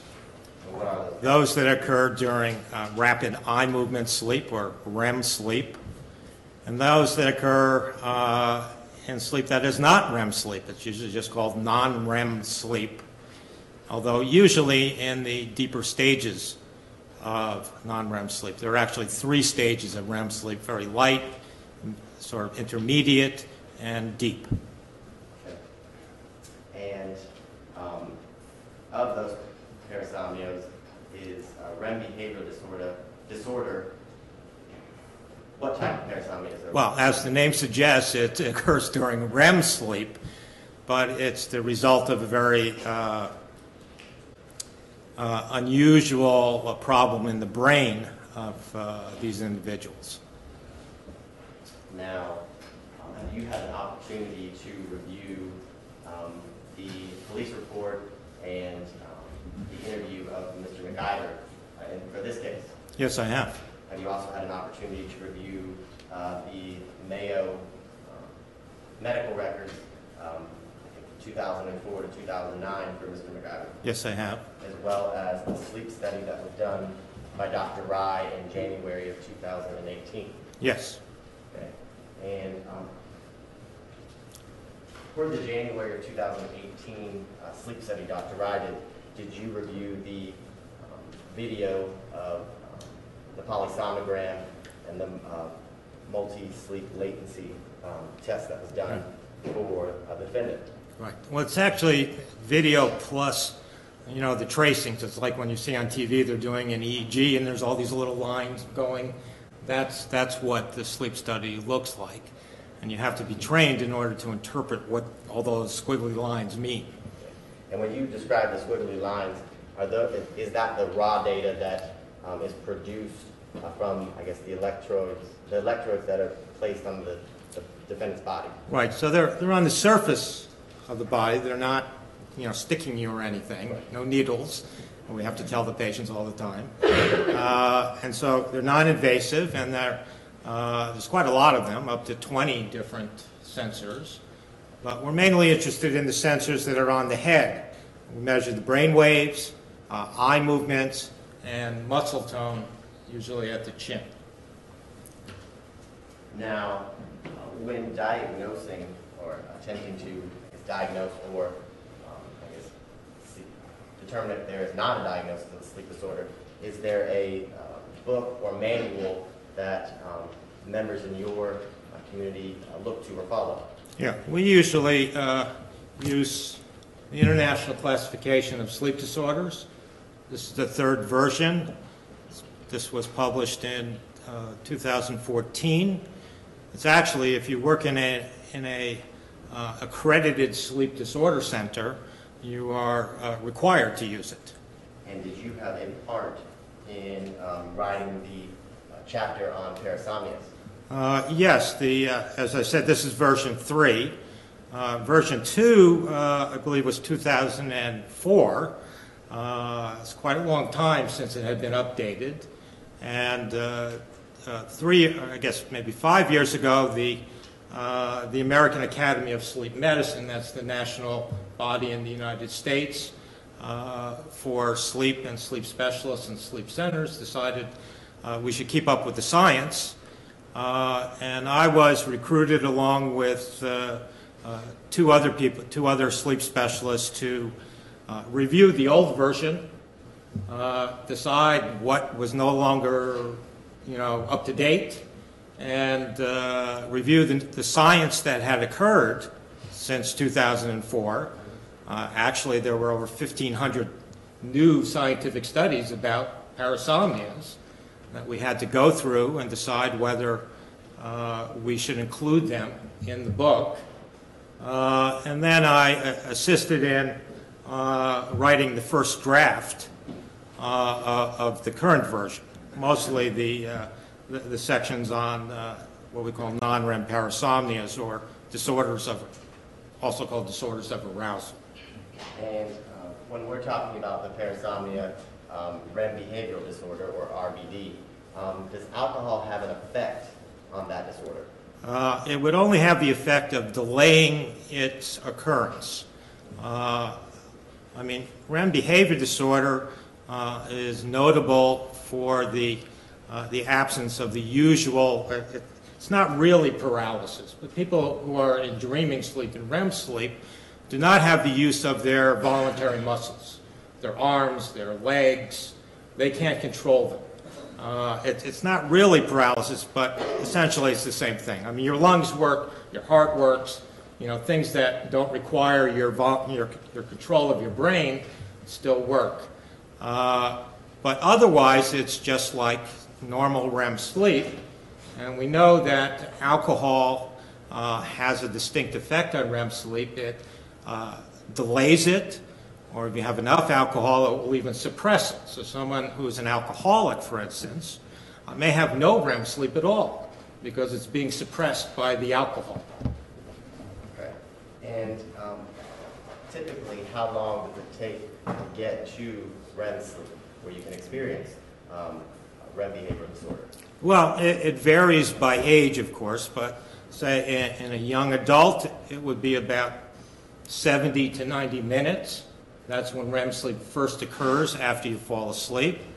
You typically, when you fall asleep, you go into light sleep, and then intermediate sleep, called stage 2 sleep, and then into deep sleep, and you stay down there for maybe 20 or 30 minutes, and then you go back to intermediate sleep, and only after the cycle is completed do you first go to dreaming sleep, to REM sleep. And you said that you looked at the data as well as the video of the defendant's polysomnogram. From that, how long did it take the defendant to reach REM sleep in his 2018 sleep study? What we call the REM latency was 64 minutes. So he fell asleep, and then 64 minutes later was the first time we saw the signs of REM sleep. Now, what is, what is a disorder of arousal, or confusional arousal? Right, so confusional arousal is one of 3 parasomnias. They all occur in non-REM sleep, not REM sleep, non-REM sleep. And they're also called disorders of arousal because of how they occur.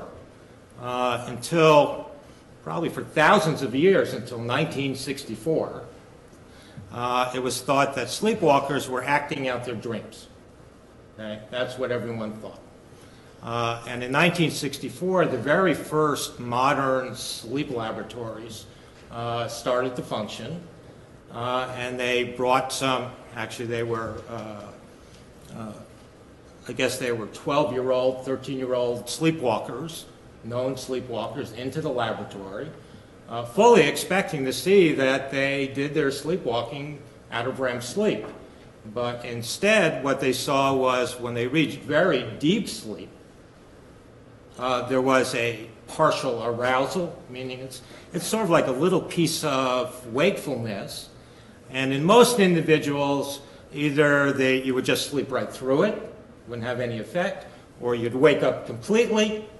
But in these individuals, they sort of got caught in the middle. They were not really asleep, they were not really awake, and it's in this sort of state that they got out of bed and started sleepwalking. So that was coined a disorder of arousal, and the same thing is true for confusional arousal. Actually, there's technically no difference between a confusional arousal and sleepwalking. They both have exactly the same problem in their brain. Okay? Okay. And is there a relationship between REM behavior disorder and confusional arousal? No, there's no relationship at all. They're completely different. One is REM sleep, and we know very well the problems of the brain of someone with REM behavior disorder. A person with confusional arousal does not have those problems in the brain, and confusional arousals only occur in deep sleep, usually in the early part of the night. Yes. Okay. And how long does it typically take to get to deep sleep? Again, it depends on your age and other factors, but typically 40 or 50 minutes or longer, at least. It depends on how well you've slept. If you're sleep deprived, maybe a little bit earlier. If you're not sleep deprived, maybe a little bit later. There are lots of things that can affect the timing of it. Okay. And did you have the opportunity to read Dr. Rye's report that he did for this case? Yes, I did. And do you recall that he referenced an article from the Journal of Neurology that he talked about the relationship between REM behavioral disorder and confusional arousal? Yes, I've read it as well. And tell the jury a little bit about that study in that article. Well, there's a study that was done at Stanford University. There's a researcher there, actually a French gentleman by the name of Ohayan, who has basically it's like a telemarketing setup. I mean, just like the people who call you and try and sell you things, he does studies where they call people and try and get information about sleep and sleep disorders. So he called, I don't remember the number, but a very large number of individuals and questioned them about what he's calling a confusional arousal. So what are the factors related to it? What factors are associated with it? And found there's a lot of factors that he found. But one of the things that he said was that if you have a history of a parasomnia, your chance of having confusional arousal is greatly increased. And REM behavior disorder, you said is a parasomnia? It is a parasomnia. Is it, I guess, why would it be unlikely to suffer from both confusional arousal and REM behavior disorder? Well, because they're completely different times. As I said, actually in the article, Dr. Ohayan does not distinguish between, say, sleepwalking and REM behavior disorder. In fact, the words REM behavior disorder are never mentioned in the article, not there. Just the term parasomnia. So he's saying, so it could be there are 12 parasomnias. So Dr. Ohayan does not break out how many people with REM behavior disorder are in that very large group, and how many sleepwalkers, or how many people with night terrors, which is another group. So there's no way of knowing what the relationship is, but based on the biology, the physiology of REM behavior disorder, I don't see how there could be a relationship. Now, as to confusional arousals, how are they diagnosed? What are some factors that lead professionals like yourself to diagnose somebody with having a confusional arousal? Well, there are certain criteria for all disorders of arousal: sleepwalking, confusional arousals, and night terrors. They all have similar factors. So among the factors is that you've had more than one. Secondly, they often follow a period of sleep deprivation. That's probably the strongest factor for confusional arousals and sleepwalking. There's often a period of little sleep or no sleep the day before or a couple days before they happen. There's often what we call situational stress. The night of the big exam, fight with your family, whatever, but there's a level of stress higher than you normally would have. Sorry, I'm blocking on the other ones, but those are the two biggest ones. Okay. Now,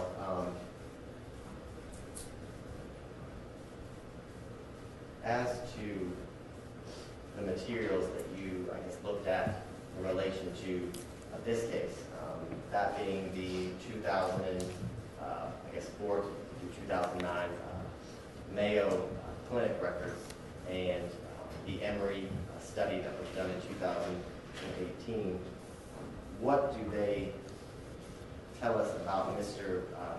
McIver, the defendant's, I guess, alertness or sleepiness on the night of the shooting, September 25th of 2016? Well, he has a history.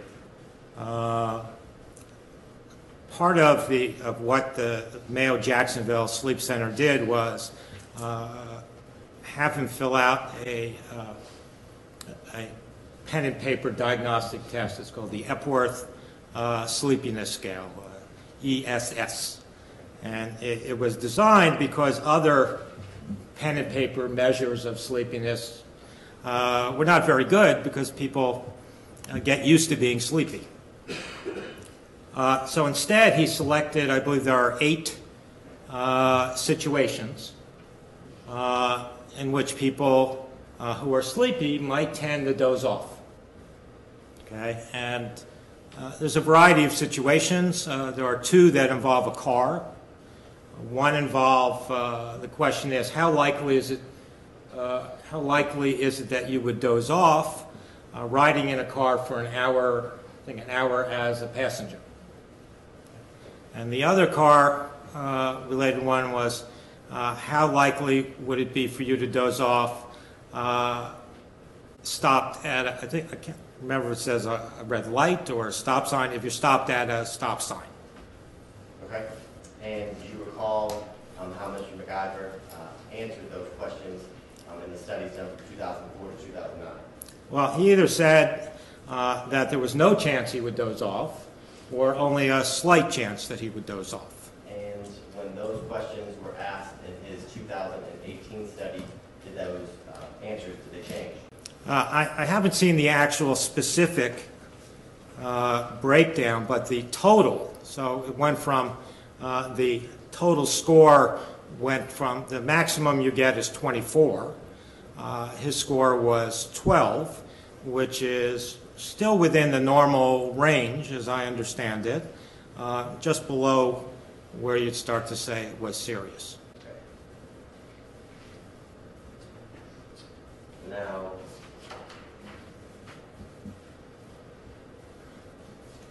Dr. Preston, in relation to the interview of the defendant that you watched with members of the Atlanta Police Department, did anything that the defendant say stick out in your mind? Several things. Okay. And what were those? Well, I think the first one was a description he gave to the police as to how he was feeling as they kept on driving. You can give me the exact words, that he was driving, that he was seeing more and more, people on the streets. And I believe at the end he said it made the hair on the back of his neck stand up. And would you consider that to be a type of stress or anxiety? Well, I'd go even further than that. I think hair standing up on the back of your neck is something that is typically associated with fear, fearfulness. And are stress, anxiety, or as you classify it as fear, are they compatible with sleep or sleeping? No, people who are very fearful will have a very hard time falling asleep. It's absolutely incompatible. When we treat patients with insomnia, it's one of the things we make great efforts is to, keep that hour or so before bedtime, completely free of stress and anxiety. Sometimes we make them take TVs out of their bedrooms, or tell them they can't look at their tablets or their computers for an hour before bedtime, or make phone calls to people that might be disturbing. Those, I think, are lesser measures. Those might be stress. I don't think they cause fear necessarily. Now, is asking or requesting someone to hand you your firearm consistent with somebody who is asleep? Who is asleep? Yes. I'm not sure I understand the question. So I'll ask you in the reverse. Asking someone to pass you your firearm consistent with someone who is awake? Yes. Okay. And as to REM behavior disorder, in your opinion, based on all the facts and evidence, or I guess the reports, that you looked at, the interviews, as well as the medical records and the 2018 study, is the defendant's, actions and behaviors that evening consistent with somebody experiencing or in the state of REM behavior disorder? I would say no, as well as the timing is not consistent. Okay. And what do you mean by the timing? Well, I believe we only have a few minutes. I think we said 7 to 10 minutes, maybe, probably less, for it to occur. So if he had dozed off almost immediately, then 3 or 4 minutes is not, even 10 minutes is not sufficient time to get to REM, much less to deep sleep.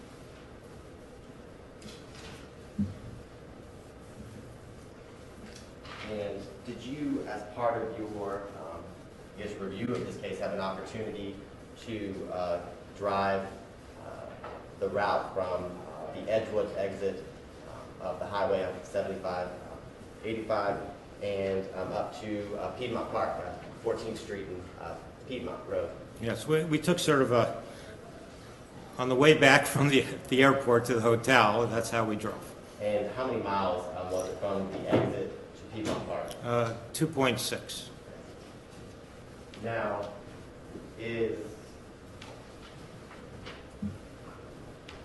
what you reviewed and what the defendants self-described consistent with somebody who was experiencing a confusional arousal? No. Okay. And why not? Well, again, the timing is off. Confusional arousals occur during deep sleep or on the transition to deep sleep at the least. They certainly don't occur in light sleep. You cannot have a disorder of arousal. You can't have a partial arousal if you're only just a little bit past being awake. You need to be substantially asleep to have a partial arousal. Now, can someone wake up or wake quickly from a confusional arousal and be immediately aware of their surroundings? No. Directions? Right. It's a standard for all disorders of arousal, sleepwalking, confusional arousal, that people do not wake up suddenly.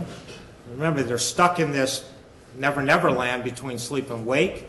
Typically, when they come out of the state, they are confused, and they slowly regain their orientation and their alertness, usually over several minutes. So is it inconsistent with having a confusional arousal to be immediately aware that you're handling a gun, that the gun discharged, and again, that you're able to give directions to a hospital. No, that should not be able to occur for several minutes after confusional arousal. Now, did you do a report after you reviewed all of the materials that we spoke about and applied it to the literature and your 40 years of training and experience? Yes, I did. And I'm going to show you what's been marked as State Exhibit 530. And just tell me if you recognize it. Yes. And what is State Exhibit 530? I'm sorry, what is it? It's my report. Okay, and is it a fair and accurate copy of the report you did for this case?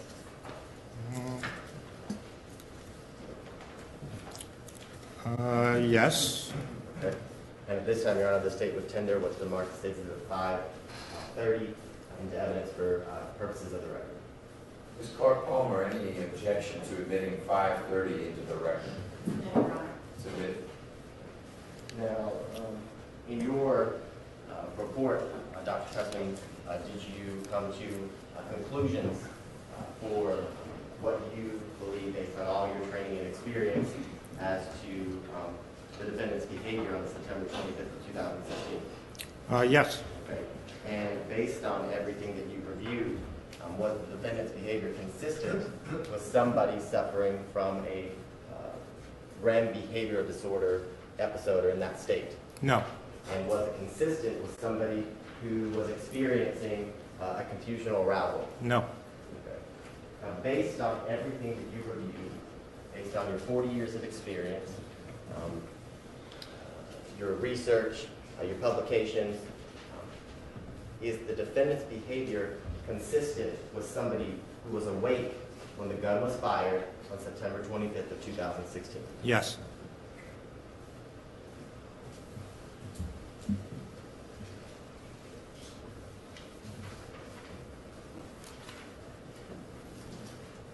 No further questions. Thank you. Thank you, Mr. Abate. Ms. Clark-Palmer? Yes. I'm sorry, Mr. Abate, do you want the exhibit back?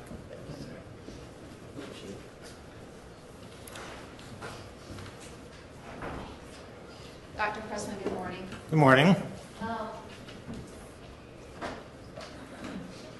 You told us that you are a licensed psychologist, correct? That's correct. And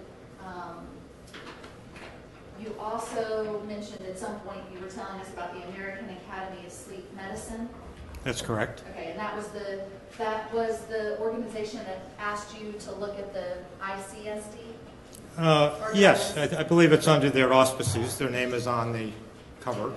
And the American Academy of Sleep Medicine also, they sanction and credential other people, doctors who are studying sleep medicine. Is that right? Not any longer, no. Okay, but they used to do that. Yes, they did. My credential is from the American Academy of Sleep Medicine. Okay. And you were credentialed by them when? 1982, I believe. Okay, and over time they changed their criteria for credentialing people as being board certified in sleep medicine. Is that right? No, not exactly. Okay, what do you mean? Well, what happened, I believe in 2007, the American Board of Internal Medicine, a medical board, decided that they were going to offer a separate credential for medical doctors who were going to be, who specialized in sleep medicine. Okay, but So at that point, since, and I should say, so at that point, most of the medical doctors, not all of them, some of them still use the same credential I use, but many doctors took that exam, and all the new doctors who are coming through fellowships and training, who are medical doctors, take that exam. okay, all right. So am I understanding it correctly? There are two different bodies that provide certification? No, the original board, the American Academy of Sleep Medicine, through the American Board of, I don't remember the name, gave the exam for, I don't know, 20 years, 25 years, and they have stopped giving the exam. However, they maintain the board certifications for those who took it. And new doctors take the American Board of Internal Medicine exam. Okay. And, all right, so new doctors who are taking the American Board of Internal Medicine exam, what kind of subspecialty do you have to have in order to take their board exam in Sleepiness? Basically just about any. I mean, American Board of Internal Medicine is what you think, neurology, cardiology, all of those, plus even surgical, ENT doctors can take it. How about psychologists? Psychologists cannot take that exam, no. Okay, so as of today, a psychologist cannot take the board exam from the American Academy of Internal Medicine? American Board of Internal American Medicine. Board No, of of course not. Okay. All right. And you have a PhD, right? That's correct. Do you have an MD? No. Okay. So tell me, in your role at the, you were asked some questions about, participating in evaluating patients. So tell me what your role as the psychologist is when people come in to be evaluated for a sleep problem. You're putting some limitations on it. I'm a psychologist who was trained and board certified as a sleep specialist. So just tell me what you do. I don't mean to put limitations. Well, I would say the first 20 years of my career, the way we were set up, I basically saw all patients who came into the office initially, and I screened them. I did whatever other testing that we did with them, and then I would meet with the medical doctors, and I would tell them what I think was going on and what we needed to do, and then I might sit in on the medical exam or not, and then we would have usually a group discussion as to what the proper diagnosis and whether we needed to do sleep studies and what the likely treatments might be. All right. Is it fair to say that you work with the medical doctors at the sleep Oh, of clinic? course. Okay. And when you say you might sit in on the medical exam, when you say medical exam, what do you mean? There's a long variety of strictly medical questions that need to be asked, just to be thorough. If we're talking about sleep apnea, for instance, which is the most common disorder, I don't have to sit in it, but I was always very interested in what the airway looks like and how crowded it is and how big the tongue is and anything else that might be relevant. Okay. And so the medical exam is done by an MD? That's correct. All right. Can you do the medical exam? No, of course not, Why not? because I'm not an MD. Okay. In reviewing materials for this case, you were provided some data from the district attorney's office, right? You mean case materials? Yes. Yes. Okay. Did you also go to the Emory Sleep Clinic? No. Okay. Were you given the opportunity to go there? I guess if I had not received the sleep data, then I would have had to go there, yes. Okay. Did you have communications with somebody at the Emory Sleep Clinic about going over there to review the raw data? Well, indirectly with Dr. Rye, yes. Okay. But I did, eventually he sent me the data on a little thumb drive, and I was able to review it in my own lab.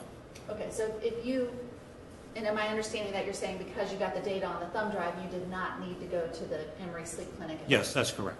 But if you needed to go to the Emory Sleep Clinic, is it your understanding that was available for Yes. you to do? Okay.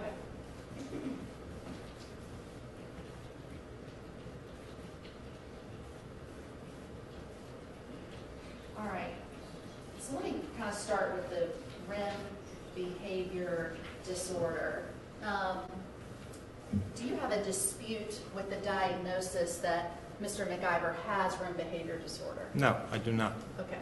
Fair to say that that's established by the history that's in the Mayo Clinic records?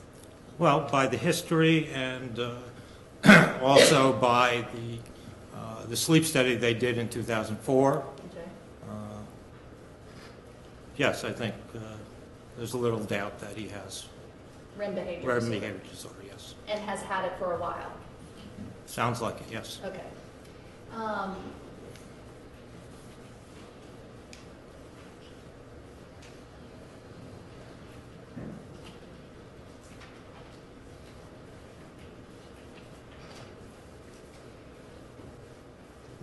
So you were asked some questions about the relationship between REM behavior disorder and confusional arousals. So let me ask you a few other questions about that.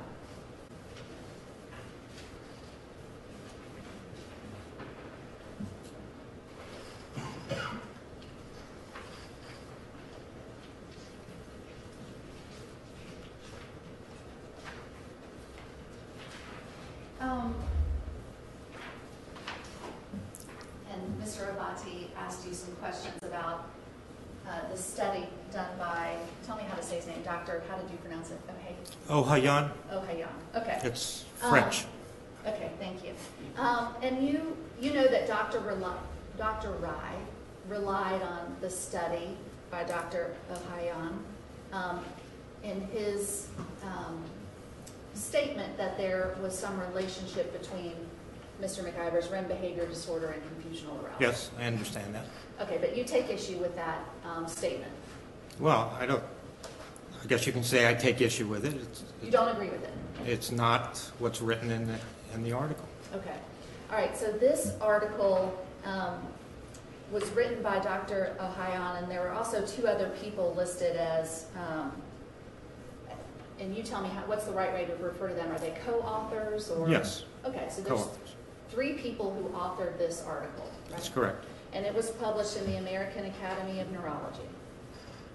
Am I right about that, or was Well, the journal is just called Neurology. Okay, The American Academy of Neurology is the organization that publishes it. okay, so published in the Journal of Neurology, or just the journal? Just neurology is what they say. Neurology. That's all. All right, I got it. And that is a well-respected publication. Yes, Agree? it certainly is. Okay. And for an article to be published, it has to go through a review process, right? Yes. Okay. You know that. Have you participated in the review Yes, process? I'm a frequent, what they call peer reviewer. Okay.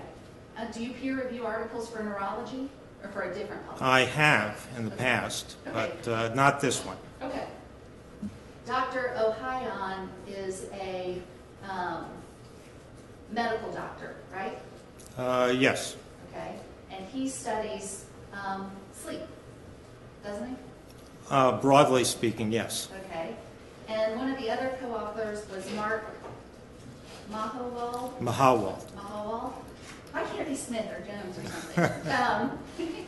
Well, I'm Pressman. It's okay. That's okay. And Dr. Mahawald. Has passed away, but he was a... Oh, no, he hasn't passed away. Okay, thank you. I talked to him last week. He Well, better good- not have good to passed know. away. Good to know. I apologize to him for... He's retired, He's but retired. not dead. Thank you. He also studies sleep disorders. Yes. Okay. And the third person, Dr. Damian Ledger. I don't know him. Okay. Do you know what he studies? I don't know whether he's affiliated with Dr. Mahawald. Is from University of Minnesota. Okay. And is probably the most famous expert for parasomnias, Okay. although retired now. And I don't know who Damian Ledger is. Okay. And It's probably there somewhere. They usually do talk about affiliations. And if you want to look at it to refresh No, your it may be recollection, online. You'd have to look at it. just let me know. So the title of the article is "Are Confusional Arousals Pathological?" That's right. Okay. And they did, first of all, the study was approved by Stanford University. Yes, any kind of study has to go through what's called the Internal Review Board, IRB. Okay. All right. This study went through the Internal Review Board at Stanford University, and they called over 19,000 people on the phone, right? Yeah, isn't that amazing? Yes. And out of interviewing those people, some people said didn't provide information for whatever reason, right? Well, I don't know, if someone calls you during dinner and wants to talk about your sleep, you know, I imagine they had a lot of hang-ups, but they're very persistent. But they ended up getting almost 16,000 completed interviews from the people called. Yes. All right. And they asked these people various questions about their sleep, right? Well, they're using a computer program. I think it's mentioned their sleep eval, because the people asking the questions are Stanford students. They're not sleep specialists. So they basically, you know, it's a very fancy program. They ask a question, and if it's yes, it goes over there to answer those questions. And then if it's no, it goes back over there. And so basically they just follow through, you know, filling in the fields that the computer program tells them to fill out. Okay. And then ultimately all the answers that were received were reviewed in some form or fashion by these three co-authors. Yes. Okay. And one of the things that the people were being asked questions about was whether or not they had any kind of sleep disorder, right? Well, they were being asked specific questions about, Dr. Ohayon has a term that he used, nocturnal wandering, okay, which means you're sort of up and about and doing things at night, although it doesn't necessarily mean you're asleep. And so he's asking questions about doing bizarre behaviors in your sleep, you know, those sorts of things. I haven't seen the questionnaire that was used, Okay. but this was, these questions were specifically about things like confusional arousals.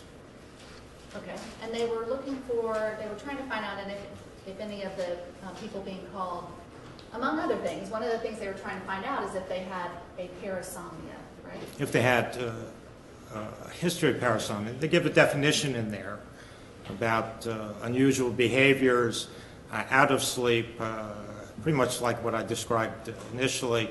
As you fall asleep, as you wake up, did you do anything unusual? Right. It's a very general kind of question. Okay. And what the article reported is that there was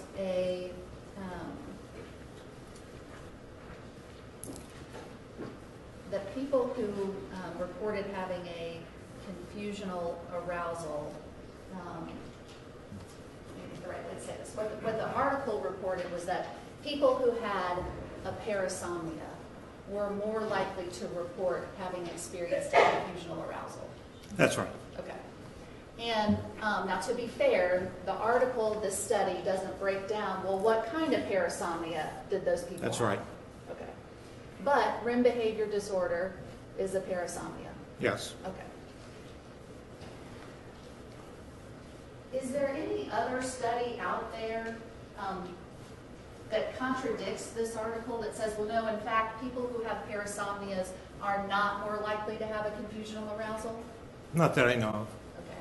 Okay. Do you know of any other studies that focus on the relationship between parasomnias and confusional arousals? I wouldn't think so. Confusional arousal is a parasomnia. So my concern in this article was that actually some of the people being asked this question may have actually had confusional arousals. And so they're being, you know, it's sort of a strange question. Okay. And plus there's no way to break it out. So there are 12 potential parasomnias. Well, how many of them did have REM behavior disorder? We don't know. So you can't say that it increases the risk of confusional arousal because it's simply not there. Okay. Sounds like this is an area where we need some more study. Well, these kind of studies, it should say that these are not the kind of studies that are done in the sleep laboratory. I mean, these are, I mean, I won't bore you with statistical stuff, but these are studies that are done to show increased risk. You know, if you have A, then there's a risk you may have B. And so the next step would be, well, let's take some of these people and put them in the sleep laboratory and test to see, can we prove that that relationship actually occurs? I mean, does someone with REM behavior disorder, for instance, respond the same way as someone who is known to have confusional arousals? But as far as I know, that hasn't been done. It'd be a very hard study to do. Okay.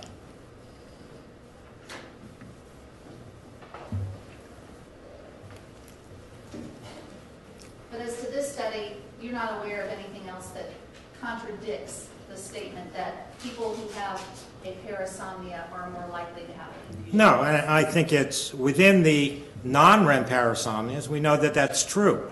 That many people diagnosed with the confusional arousals also have a history of sleepwalking. They probably had night terrors as a kid. They may have various variations on a theme. Some of them may have sexual behavior in sleep. Some people actually drive in their sleep. So, I mean, often there's a variety of these disorders that all occur in the same individual, mainly because they all have the same basis, the same origin in the brain, that they're expressed differently for reasons we don't know. Actually, so that kind of leads into my next question. Are you saying that an individual cannot have, I'm not talking about at the same time, but just one person, can they have REM behavior disorder and experience a confusional arousal? Yes, there's a disorder called Parasomnia Overlap disorder. Well, in this case, they both have proven diagnoses of both REM behavior disorder and some type of disorder of arousal. Did I understand that what you were saying is, well, you can't be experiencing REM behavior disorder and a confusional arousal at the exact same time?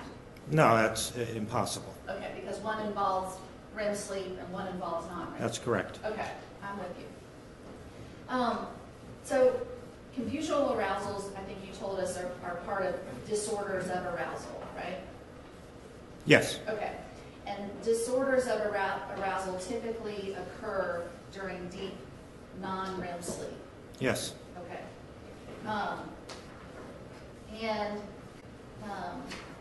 You use the word typically in your report when talking about disorders of arousals, right? And I think I'm the one who I actually wrote the draft of that section. I probably wrote typically there as well, so. In the international classification where it says it, that was my responsibility for the first draft. Okay, all right. So, I'm sorry, I was asking about the report that you Oh, wrote. I'm sorry. In this case, no, I apologize. States Exhibit 530. Right. In that portion of your report, you wrote that disorders of arousal typically occur from deep non-REM sleep, right? Yes. Okay. And then you went on to talk about typically a disorder of arousal, talking about confusional arousals, must have a perfect storm of factors, right? Yes. Okay. So let me talk about the perfect storm of factors that you would typically expect to be present. First of all, let me ask you about, I guess, kind of the word typically. Is it fair to blend together men and women of all different ages and say, well, this is what, a typical person sleeps like, or do we need to break it down by age and gender? Not by gender. Okay. Certainly by age, there are changes. The amount of deep sleep declines precipitously. I believe the study of your client showed only 8 minutes of deep sleep. That's not unusual for his age group. Also, REM sleep declines. There are many more, sleep is much more fragmented, not necessarily for any particular reason that we understand, other than the brain is just aging. Other disorders tend to appear and increase, such as sleep apnea increases with age. There are involuntary movements of the legs that increase with age. So there's a lot of differences with aging. So as people age, they experience less deep sleep, right? Well, we see less deep sleep in the laboratory. It's one of these arguments about, we only know what we can record in the laboratory. So there are also changes to the way their brain waves look, which is part of the argument. Typically, in a younger individual, when you're deeply asleep, you have a certain kind of brain wave. It's called the delta wave. And these are these great big waves. And older individuals, the waves do not go up quite as much. You know, they're not as tall. And based on the rules that we have to follow to analyze sleep, when the tallness decreases, it may not qualify as a delta wave. And so people say, well, what does that mean? You know, they still have the lower stuff. But I'm sorry, that's way too technical. I apologize. Well, no, but you answered my question, Yeah. I think, which is, in the lab, you all observe that people have less deep sleep as they get older. That's correct. But people can still have disorders of arousal as they get older. Well, it declines very, very sharply with age. Okay. Okay? I mean, disorders of arousal are most common in kids. And you can get 40% of kids reporting, or their parents reporting, night terrors, for instance. By the time you're in your 20s, we're down to, depending on which study you look at, somewhere, usually around 1% of people still have occasional episodes.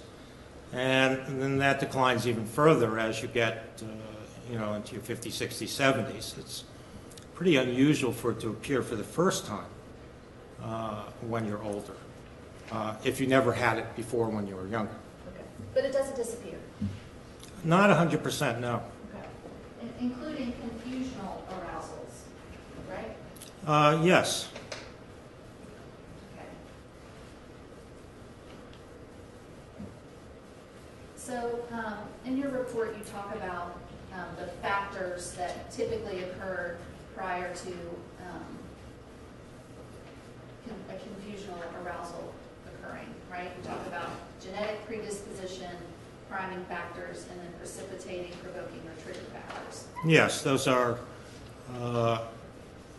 in 2007, I wrote an article attempting to update the science and hopefully help my colleagues be able to do a better diagnosis of parasomnias. And so we have the 3 Ps. Okay.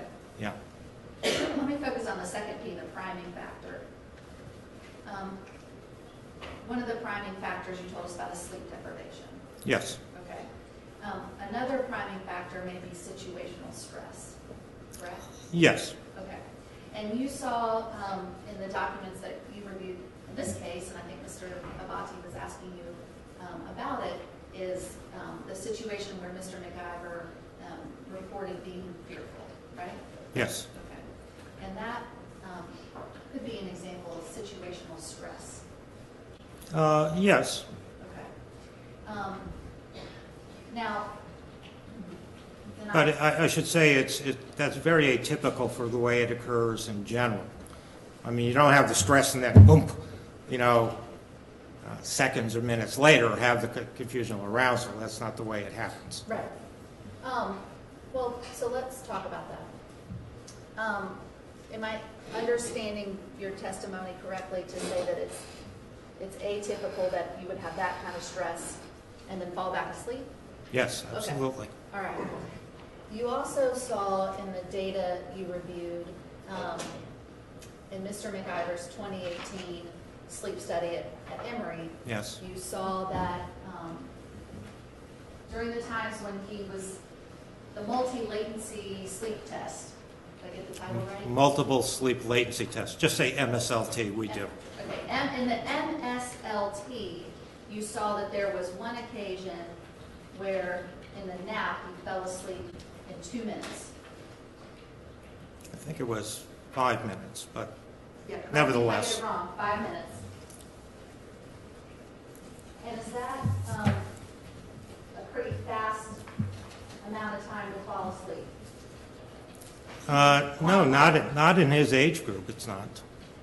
I mean, what's atypical about that study is the fact that he didn't fall asleep 3 times and almost didn't fall asleep the 4th time.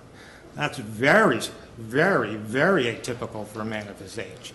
That's what a 12-year-old does. Okay, explain that to me. Why is that atypical for a man of his age to not fall asleep? Well, remember the situation, okay? We're not talking about the back of the car or anything. We're talking about you're in a sleep disorder center laboratory room, and I've never seen the Dr. Rye's rooms, but as described, we usually say it looks like a nice dorm room. You know, it's dark, it's quiet, you're on a bed with a pillow and blankets. You do have all those, you know, all those electrodes attached to you, which could be annoying to some people. And also, I think that patients often tell us that, you know, you're being monitored. Sleep studies are among the most intensive monitoring you can have in a hospital without being invasive. So anything that could go wrong, the technician will see, so they often feel quite safe being monitored. So under those circumstances, and being asked, so the instructions to the patient is, please try and fall asleep as fast as you can. So the goal is to fall asleep, okay? The goal is not to stay awake.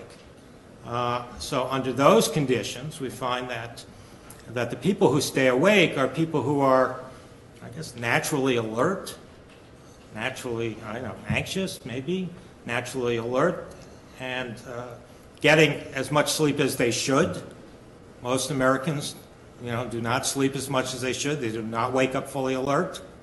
So generally, the research shows that the people who don't fall asleep are these energetic, you know, 11-year-olds or 12-year-olds. You put them in the same situation, they just lay there in the dark and they don't fall asleep. You take someone my age, and I've actually done an MSLT myself, you know, I don't fall asleep really fast, but I always fall asleep.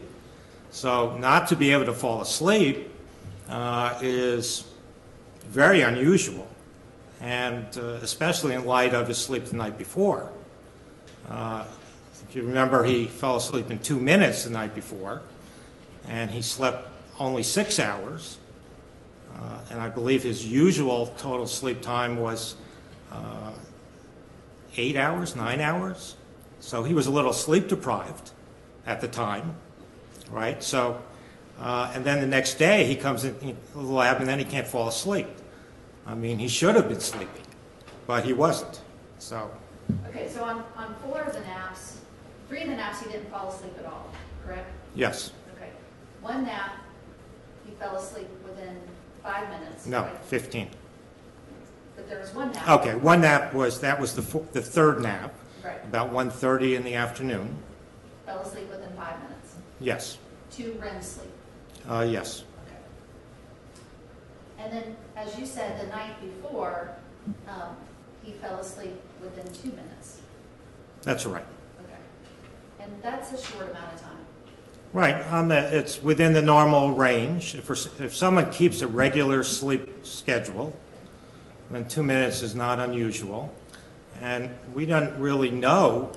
I mean, it's typical, it's not required, that patients fill out what is called a sleep log for about a week before they do the testing. They just write down, I went to sleep here and I woke up there. So we know how many hours of sleep that they had during the week. So we don't know if he slept poorly the night before he came to the lab, or 2 nights before the lab, or he just, you know, even if you burn the candle at both ends, you know, which Americans like to do, they go to sleep late, they wake up early, I think they can make do on less sleep. Even that would change the multiple sleep latency test.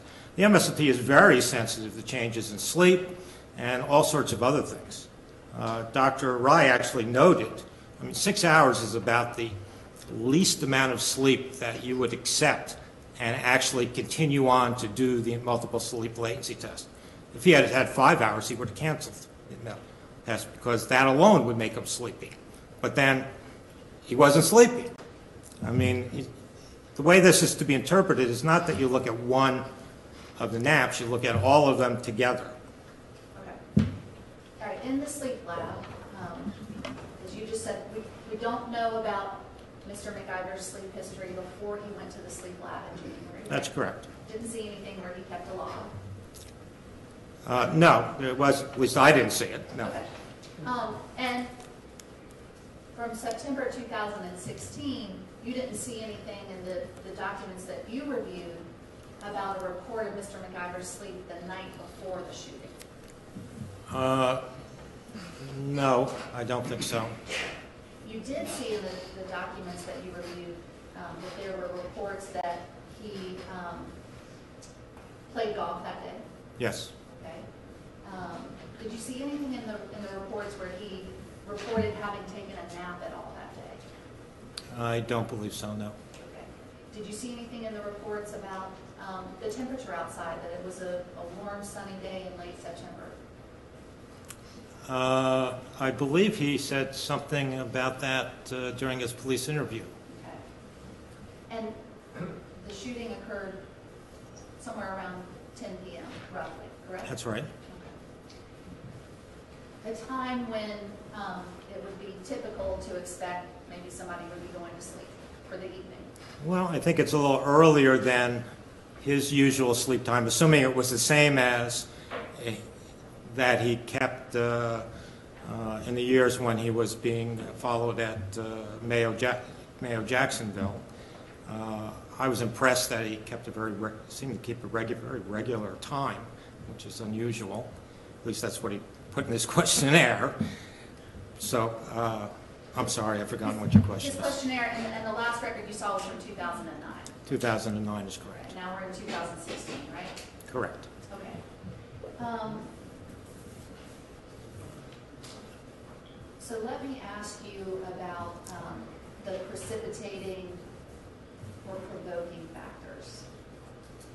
You say that there's got to be some kind of trigger event that would trigger the arousal, correct? Well, that's what's generally accepted in the field, yes. Okay. Something has to start it going. Okay. Something like a noise or a touch, something like that? Yes. Okay. Something like being shouted at, hey, wake up! That might be something that could trigger someone to have an arousal. It could. Okay. And the precipitating and provoking factors may be affected by alcohol. Is that a fair statement? No, I'm sorry. Would you say that again, please? The triggering factor or somebody's arousal from sleep, may that be affected or facilitated by alcohol? No, absolutely not. We consider that junk science. Okay. And in this case, in the documents that you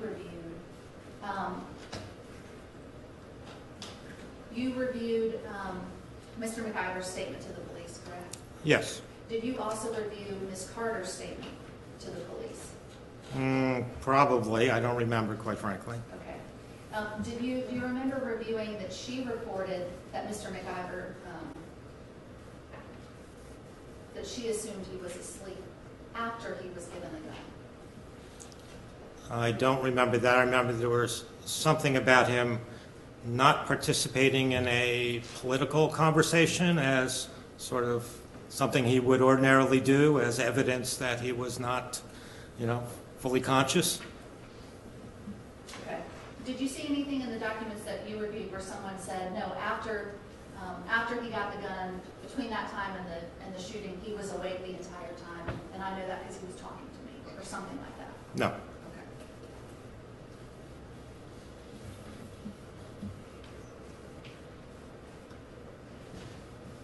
Do I understand that you are saying it seems, in your opinion, inconsistent for him to ask for the gun and then fall back asleep? And to say that he was so fearful that the hair on his neck was standing up. If he needed the gun, it seems to me his safety depended on staying awake and alert. Okay.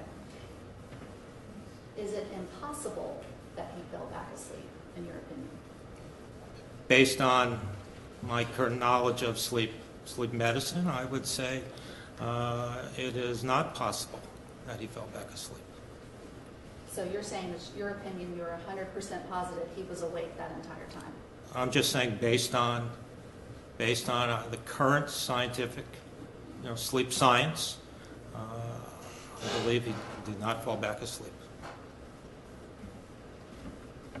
It's impossible that he fell back asleep. Well, That's what you're saying? just Objection, Your Honor. I think this has been asked today twice now.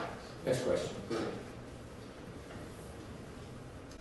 You also wrote in your report that confusional arousals typically occur in conjunction with deep sleep, right? yes. You didn't write that they always occur in conjunction with deep sleep. No, well, we couldn't possibly know that. In terms of the published research, they're in deep sleep. Okay, but you can't know that they always occur in connection with deep sleep. No, but I can know they don't occur in light sleep. Okay. That's why you use the word typically, right? Because you can't Yes. say with 100% certainty.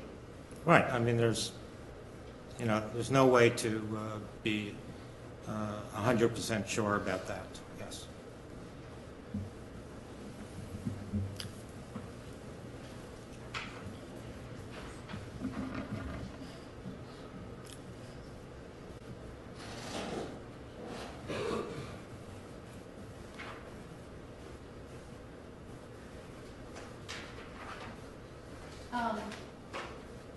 You also, I think you wrote in your report, noted that the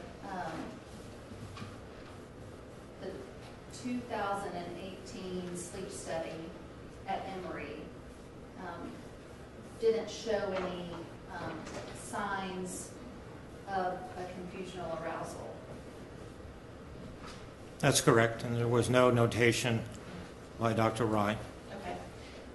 But it's fair to say that sleep studies don't always capture,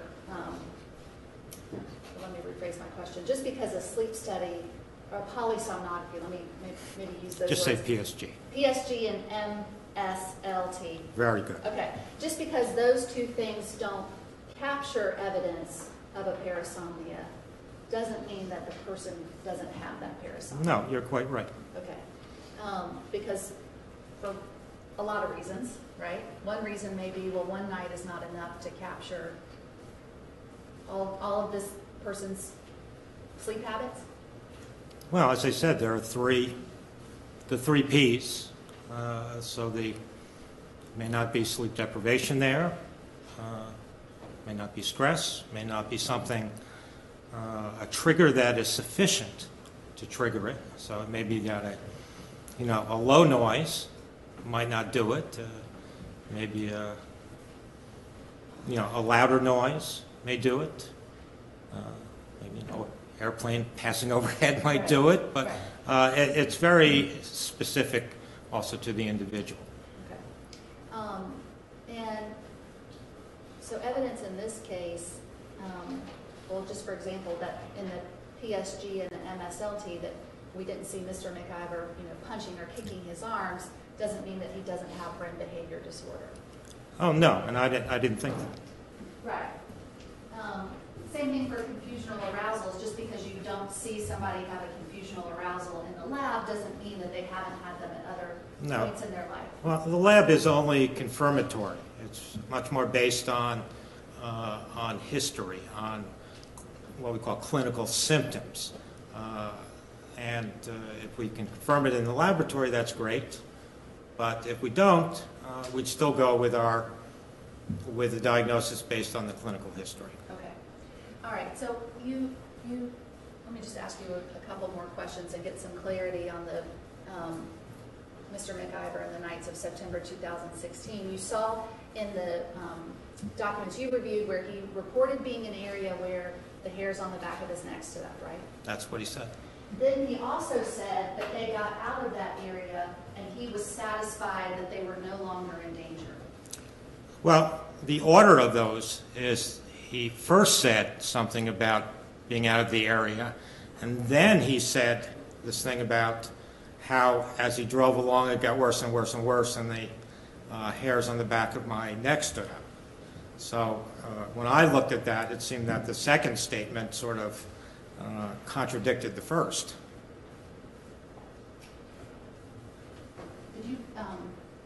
Did you bring a copy of Mr. McIver's statement with you this morning? No, I don't. It's on my computer. Okay. Let me show you let me ask you this question. Okay, I want to make sure I understand what you just said. Your recollection of reviewing this statement is that he asked for for the gun, right? Yes, Okay, because they were in a bad area. yeah, so he says, yes. Okay, all right, so then my question was, then he reported being satisfied they were out of the area. I believe that's the, yes. Okay. And did I get that chronology wrong? Well, as to the best of my memory, Okay. yes. Okay, all right. So he asks for the gun, and then he reports being out of the area that concerned him, right? Yeah, although there's no indication of the actual timing of that. Okay, fair enough. Right, he doesn't give a, well, you know, then 30 seconds passed, and then we were out of the area. Right. Right, it's a little bit vague recounting of the events. Yes. Right, okay. But he reports being out of the area that he was concerned about and then falling back asleep.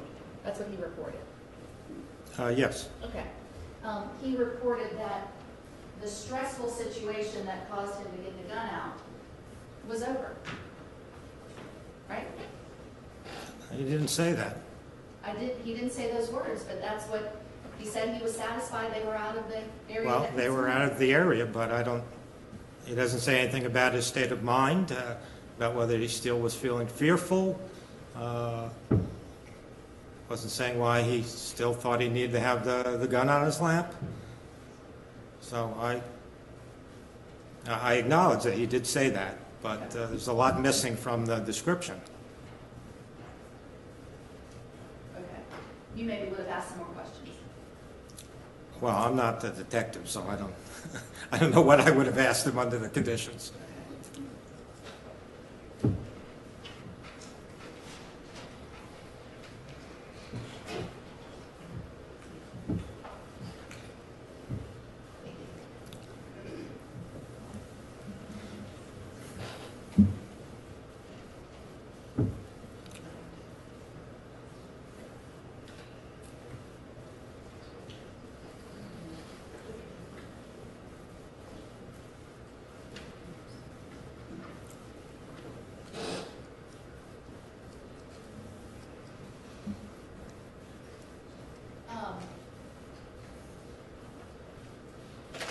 Just a moment here. I think I just have a couple questions that I'm done.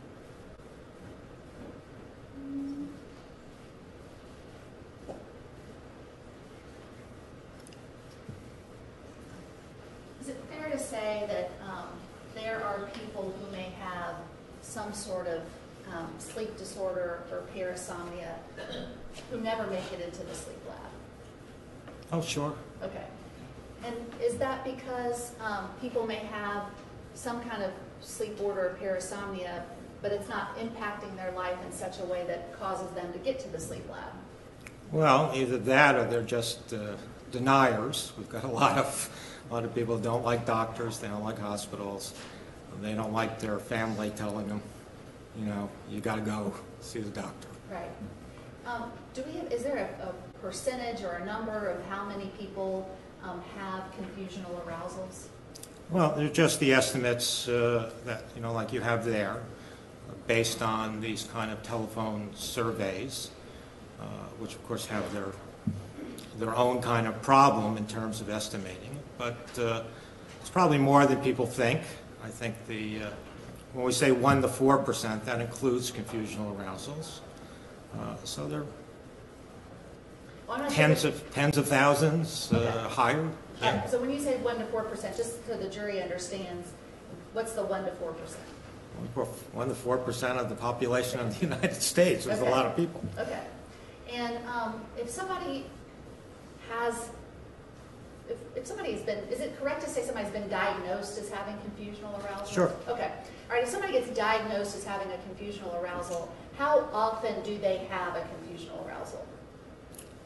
Not always. There's a difference between confusional arousal and arousal.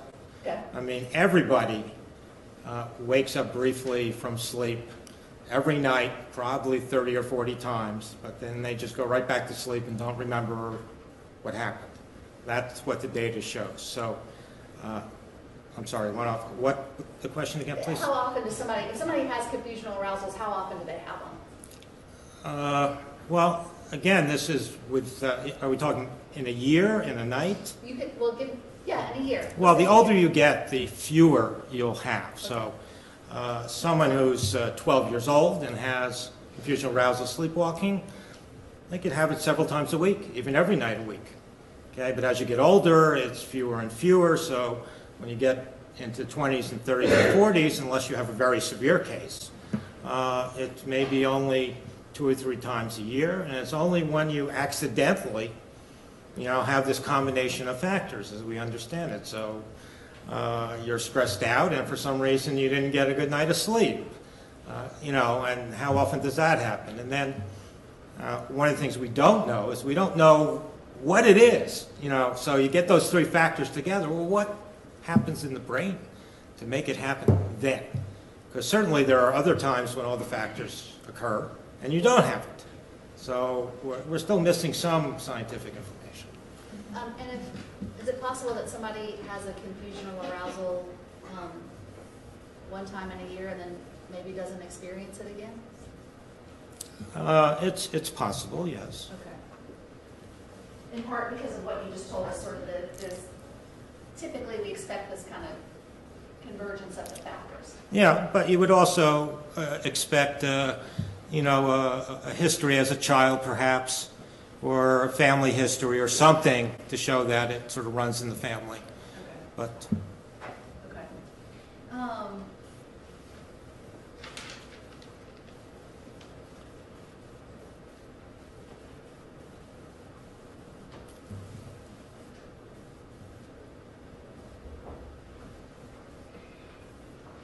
When did you first get involved in reviewing documents in this case?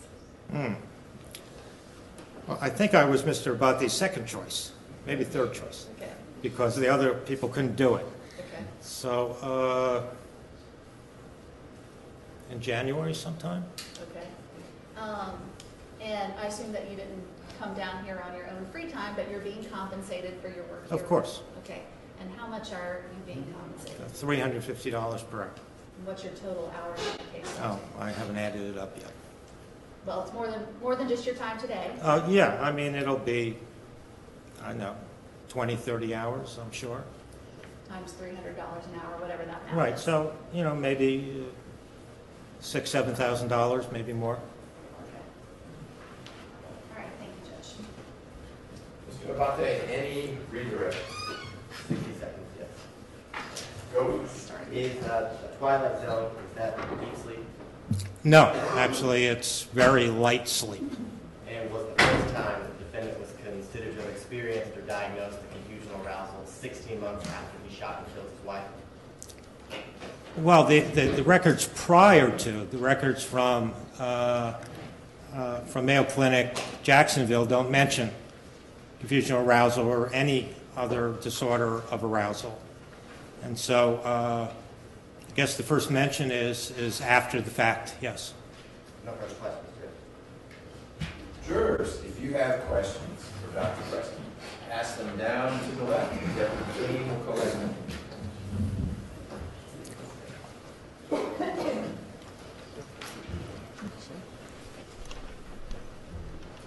Thank you, sir.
Doctor, Yes. would you consider RBD and confusional arousal to be possible co-occurring diagnosis? Co-occurring. Well, there is a small group of patients who could have them separately in the same night, what I called a Parasomnia Overlap disorder. They cannot occur simultaneously, certainly. And when they do occur, Parasomnia Overlap disorder, the REM behavior disorder typically occurs towards the end of the night, and the confusional arousal or even sleepwalking occurs in usually the first 90 minutes or so. Okay, but they're both very clearly, separately diagnosable, and you see them clearly and separately on the sleep study as well. So you're saying someone could suffer from both, but you couldn't have an occurrence of both at the same time? That's correct. From the article that you discussed with the French doctor and the guy who's still alive, how were the 20,000 some odd subjects of the study selected, if you know? Just random phone book? Just random. You're the lucky one. You got to get the phone call. And these, I believe, mostly were done in the United States, or some of them may have been done in Europe as well. Right, so it's just random. You just call them up, ask them if they're willing to talk about, answer some questions about their sleep, and other matters. I should say they did take a history about psychological questions, food. I mean, they weren't specifically looking for parasomnias. That was one of about 20 things they were interested in. I think actually the highest relationship to confusional arousal was stomach problems. That's on that study. The people who had GI problems reported confusional arousals the most. So the universe was not a group who had already reported to the medical profession that they suffered from a sleep disorder? That's correct. Okay. How much weight, when one is diagnosing a sleep disorder, is put into patient questionnaires among the variables? Well, sleep disorders is one thing, but parasomnias is something different because, just as was asked, patients are not so always nice enough to have their disorder in the laboratory where you can see it. We rely much more generally on the questionnaires. Actually, it's fairly common for even people with very severe parasomnias not to perform. Actually, that's what we say. They don't perform in the laboratory. They could be sleepwalking every night at home, but in the laboratory, they just lay there and sleep like everybody else. So, what are the benefits of using sensors on the head? You mentioned the brain and the muscles around the chin, the eyes, as opposed to putting sensors on the limbs or the extremities? oh, well, we do it on all of them, actually. In order to know what state of sleep you're in, are you in REM sleep or deep sleep or light sleep, you need to get your brain waves, which is what's here. In order to know when you're in REM sleep, you need to know whether the eyes are moving. And also, in order to know when you're in REM sleep, you need to know whether the muscle tone is present or absent. Because in REM sleep, the muscle tone, shuts off. Okay, but other questions such as movements, breathing, there are lots of measures for breathing that are standard. So, is the air moving through your nostrils and your mouth? Is your chest and abdomen moving in and out? EKG, cardiac, heart function. How fast is your heart beating? Do you have any arrhythmias? Electrodes on the legs to see if you're kicking or moving them. And in cases of parasomnias, also electrodes on the arms to see if they're moving around. Okay? Explain to the jurors, please, why you concluded, based on what you know, that it was impossible for Mr. McIver to have fallen back asleep after he asked for the firearm? Okay, well, we're talking While about... still in the car. While still in the car. All right, well, it's just what we know about the relationship of stress, anxiety, and fear. I mean, he asked for the gun because he felt danger. Okay? I assume that you know, a gun is a defensive weapon against attack. He thought all these people, I guess, on the street might, you know, attack the car or whatever. And he became so fearful that he actually had biological signs of it, as he describes it, that the hairs on the back of his neck. That's very fearful. And in that kind of condition, people don't sleep. You can't be extremely fearful and be relaxed enough to fall asleep within moments. Is it possible for someone to wake up from sleep, fall quickly back asleep, this is setting aside stressors, and immediately go into dream state? That would depend on, I think, how much sleep they'd already had, okay, and how long they'd been awake. If they were awake for long enough, and I can't tell you if Mr. McIver was awake for long enough, that often is like a resetting of the clock. You start fresh, you know, with light sleep, intermediate sleep, deep sleep, and have to go through the whole thing again. If you've been asleep for a significant period of time, it's possible that on falling back asleep you might continue in the cycle, and it would depend on where the cycle was. Let's think, at most there was 20 or 30 minutes of sleep beforehand, and if his sleep study is any measure of when he would go into REM, that was 64 minutes. So if he fell back asleep, it's not likely he would go directly into REM sleep at that time. Mr. Abate, any follow-up based on those inquiries? No. Ms. Clark-Palmer? Yes, Your Honor. Dr. Preston, that last question you were answering, in the MSLT, we did see on that one nap where Mr. McIver goes into REM sleep in 5 minutes. That's right, but that was not with alcohol present. Right.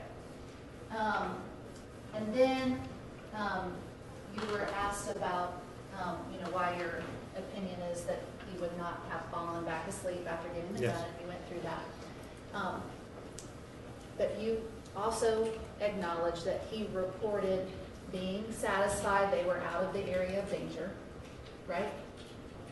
Well, he said a few words to that effect, although I don't know exactly when he felt that. Okay. You weren't there in the car that night. No, nobody was, right? Well, the driver was in the car. The driver was, but I certainly wasn't. Okay. Yeah. And you know that she reported that after going to the area and giving him the gun, that he was quiet, and I'm sure he went to sleep with the gun in his hand. That's what she said. Well, with all due respect to her, I don't see how she could know. But that's what she reported. Well, fine, she reported. It's okay. That's what she reported? Well, I think we went through this. I mean, That's the yes and answer Okay. part. I was just, the answer got talked over, so I was just making sure that part. I'm sorry. No, you didn't talk over, that's okay. Okay. Sorry. That was my last question. All right, may Dr. Preston step down? Yes, Your Honor. Thank you, sir. Apologies to your law students. But hey, this is a better excuse. You were actually in court testifying, you should be able to relate to that. We'll see how many are actually watched. Extra credit if they watched. I'll tell them that you said that. Okay. Thanks for your time. Mr. Rucker, tell me what is next for the state. Your Honor, given what we discussed with respect to Mr. Harvey's concern and the vehicle, I would ask that we perhaps undertake that experience now. Okay, I need to get some things on the record, but Mr. Harvey, just provisionally, and we'll get more on the record in a minute. any issue with turning to that? Oh, Are there things we need to work out such that we shouldn't do it now? no, I don't think there are issues regarding the timing at all. It's cold down there. Okay. Let me just make a recommendation to all parties involved. Okay. Well, let's do this. Ladies and gentlemen, we're going to go on a field trip, but I need to work out some of the logistics. You are going to go probably in 2 groups, 8 and 7, 7 and 8. We'll work that out. It's going to be in numerical order just to keep it tied to something we've been following. And I'm going to tell you more about the field trip. You're not leaving the building, but you are going to a place where it'll be a little colder. So I'm going to have you all go into the jury room so I can iron out the last details with both sides. And I'll bring all of you out here to let you know exactly how this is going to work. You're also going to have a lunch break, but your lunch break may be a little shorter because half of you will just be sitting in the jury room for a little while the other half is on the field trip. And then we'll flip the 2 groups, okay? So, no outside research. Don't talk about the case other than your building excitement that we're going on a field trip. And I'll tell you more about it when you come back out here.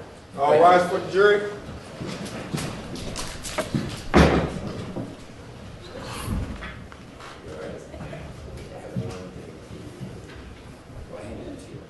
Yes, I have one more coming to you. Yeah,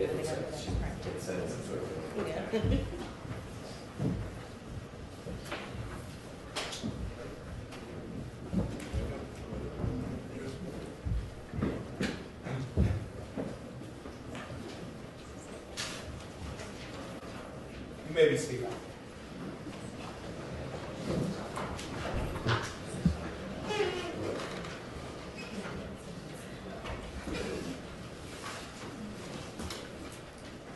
I'm going to need to get a little input from Deputy Kane in a minute.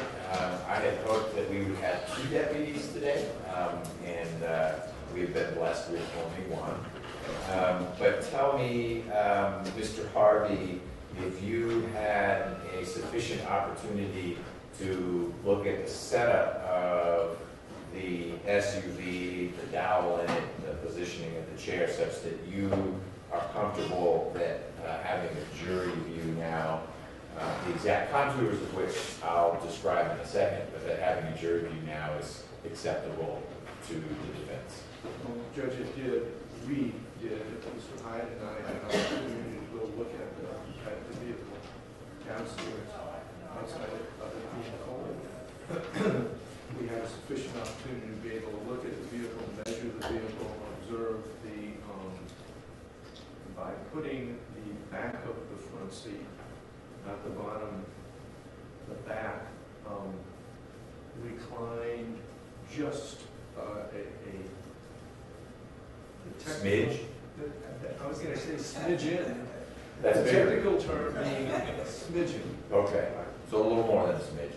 We had a disagreement as to, I said it needs to go back another smidgen. I don't know how to spell that.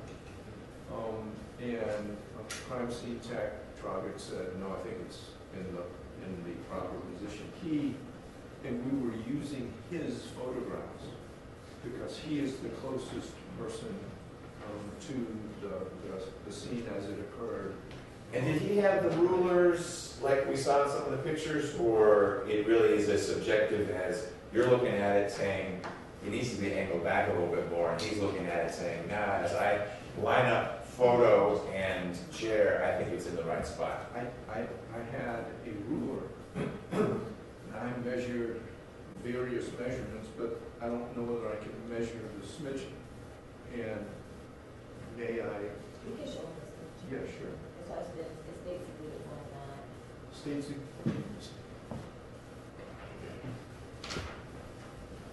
Yeah, States Exhibit 109, and I'm going to show you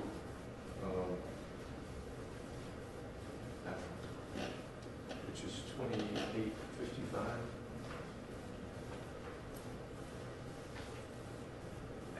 2855 is a page from Mr. Gardner's work.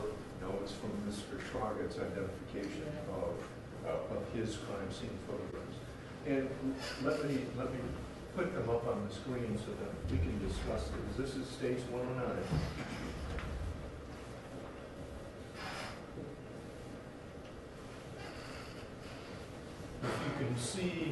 If you could see the seat gap in where the seat belt buckle is, there is a slight gap between the back of the seat and the, I guess, the console. There's a lighter fabric that makes a very distinct line, and that's a great point of reference. Yes. So when when we first observed the vehicle, I said, hey, the back of the seat is too far forward because we couldn't see that gap. We collectively, and you please correct me if I'm misstating anything here, we collectively moved the back of the seat back until where Mr. Troggett said, okay, I can see that gap now, this is where it is, relative to the seatbelt buckle there, and the gap that you just identified in State's Exhibit 109. So the base of the front passenger seat was not an issue. People agreed that the base was in the right place, because the other way you could achieve what you're calling that gap would be to leave the back of the seat alone and move the base of the seat back. I think that we had no disagreement about the base. Okay, so it's all about angle of recline. All about angle of recline. And Mr. Troggett's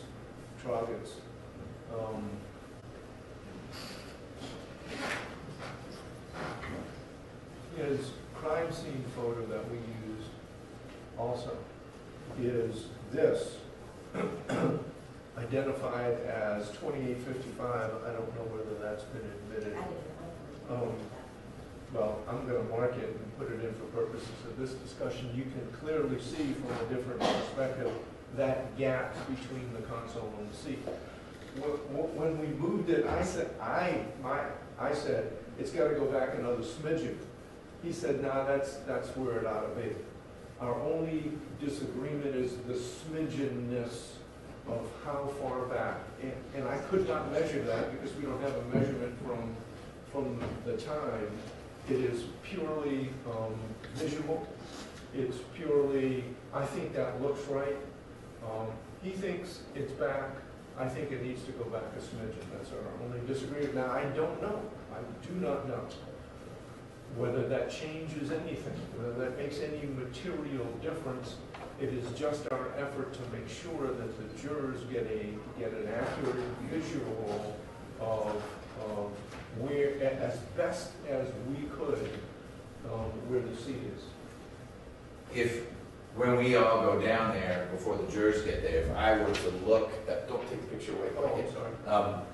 Would we see at least some gap between, I can't tell if that's supposed to be silver or metallic or a light color, but there's a trace of a gap between the silver edge of the center console and where the forwardmost part of the back of the front passenger seat is. Is there at least a gap there, and you're saying the gap isn't quite right, or when you look at it, maybe there's not even a gap? When I look at it, I didn't see the gap. CSI, Troggett and I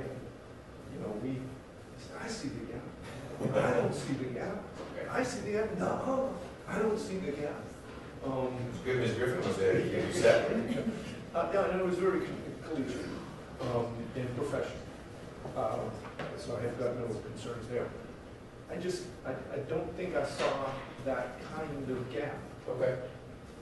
So you've made a record of it. Do you want, when we get down there, for me to look at it and come back to say the gap was sufficient, or to say do we have to hook the jumper cables back up if we're going to move it back a little bit? So I'm looking for your thoughts as to how you want to proceed. Preserve your concern that, first of all, we're talking about something very small, but from your visual inspection, it wasn't quite the way it looked from the photos. And you, like myself, are unable to say in the way that a Mr. Gardner might have been able to, or, well, that's actually the difference between 0.5 and 2.5. It's within the standard deviation or the tolerance range, and so I'll use his number and still come up with my conclusion. And that was my problem. I tried to take a photograph and send it to either Mr. Gardner or Mr.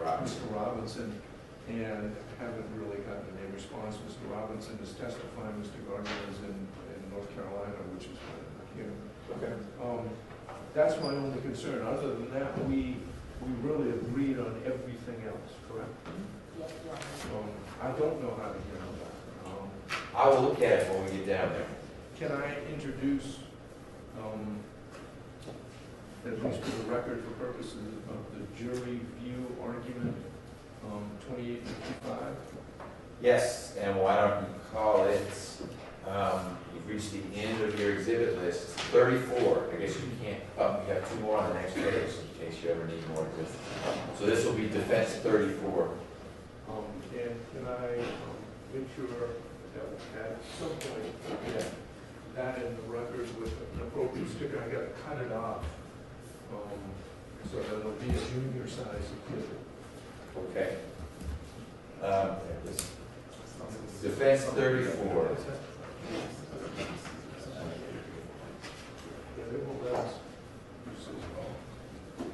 You said it's 2855 is the reference number? Image 2855. Okay. Taken by crime scene investigator Traugott, Traugott, I think. Right. Okay. I'm going to give Steve back his word. Okay. Just remind me to mark it and put it in the record. And, or if you'd like to take it when you... I will, and that will be the reminder. Take So it tonight too. That'd be great. I'll take 2855/defense 34. And it is cold. Okay, I'll let the jurors know that. So here's my thought, that we all get situated down there so that both sides can say we're comfortable with this setup.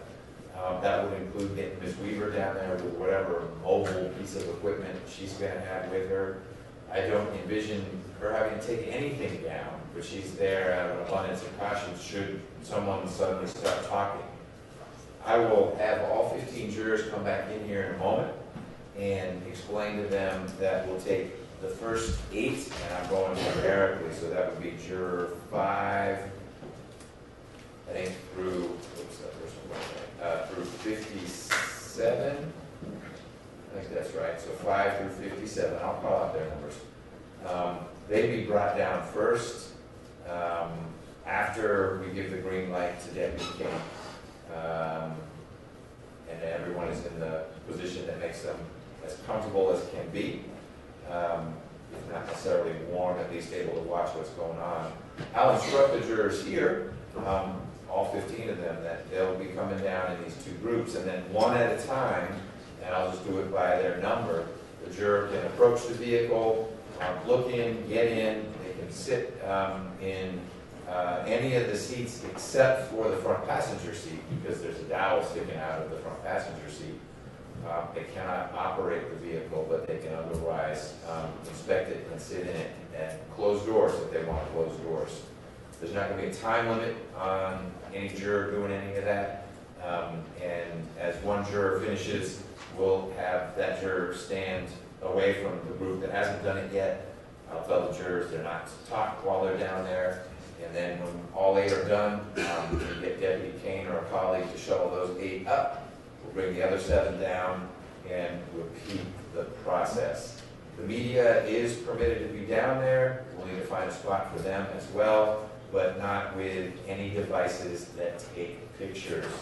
If the media wants to get any footage of what it looks like down there, that's for the media to sort out with the sheriff after the jurors are gone and we are back up here. Figure we'll take a lunch break after the jury view so folks can recharge, and then we'll see what the state has next. Mr. Rucker, anything else you want to talk about in terms of logistics with the jury review? No, sir.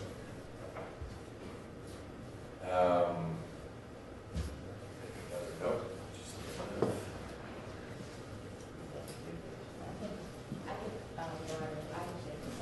Sure, you've been down there, so state any thoughts?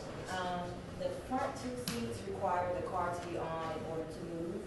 The back seat, however, does recline, and I think we should advise the jury not to recline that back seat because it is in a position as it was on the, and you can do it without the car being on. Okay.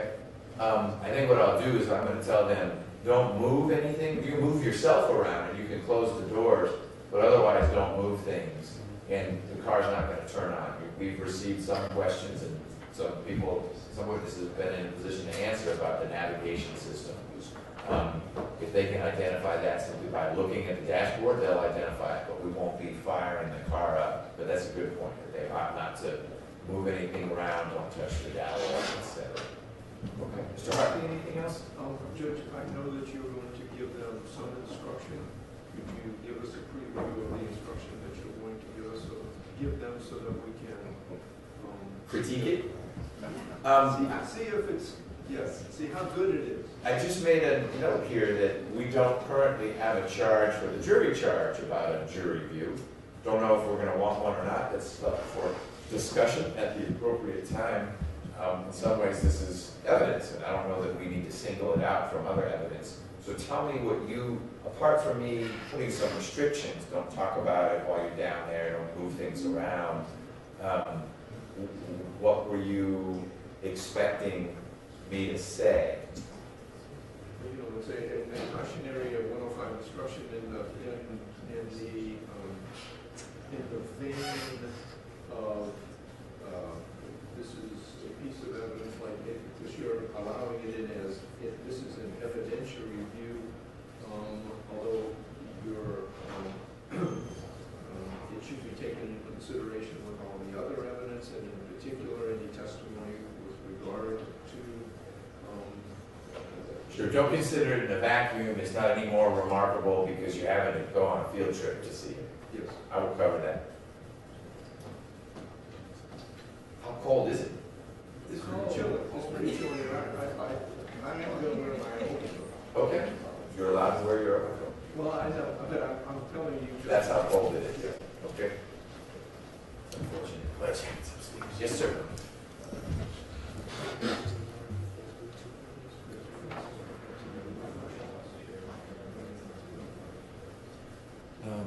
Just because it's real cold and they'll be standing around.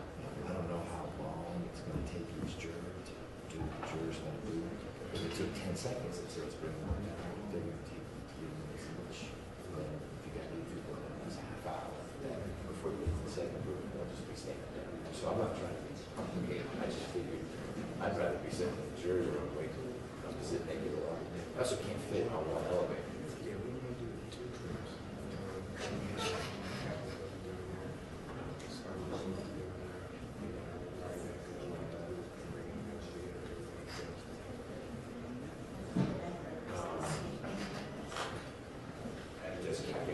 Preference.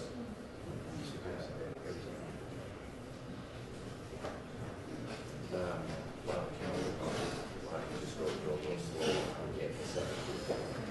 Don't rush. We're going to start when we get the first group down. We'll start because last year we didn't go down for a long time. We'll obviously be down there the whole time. It's going to be a long time. Okay.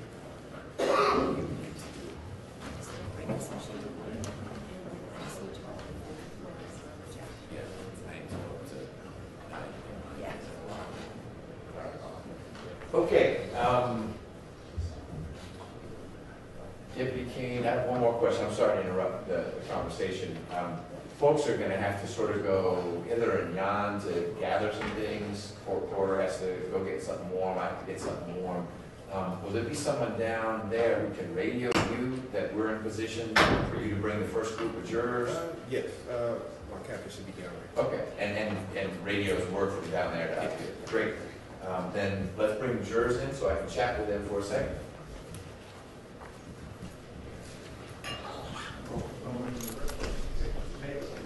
Before they come in? Yes, please. Okay, can you hold one second? We didn't discuss illumination.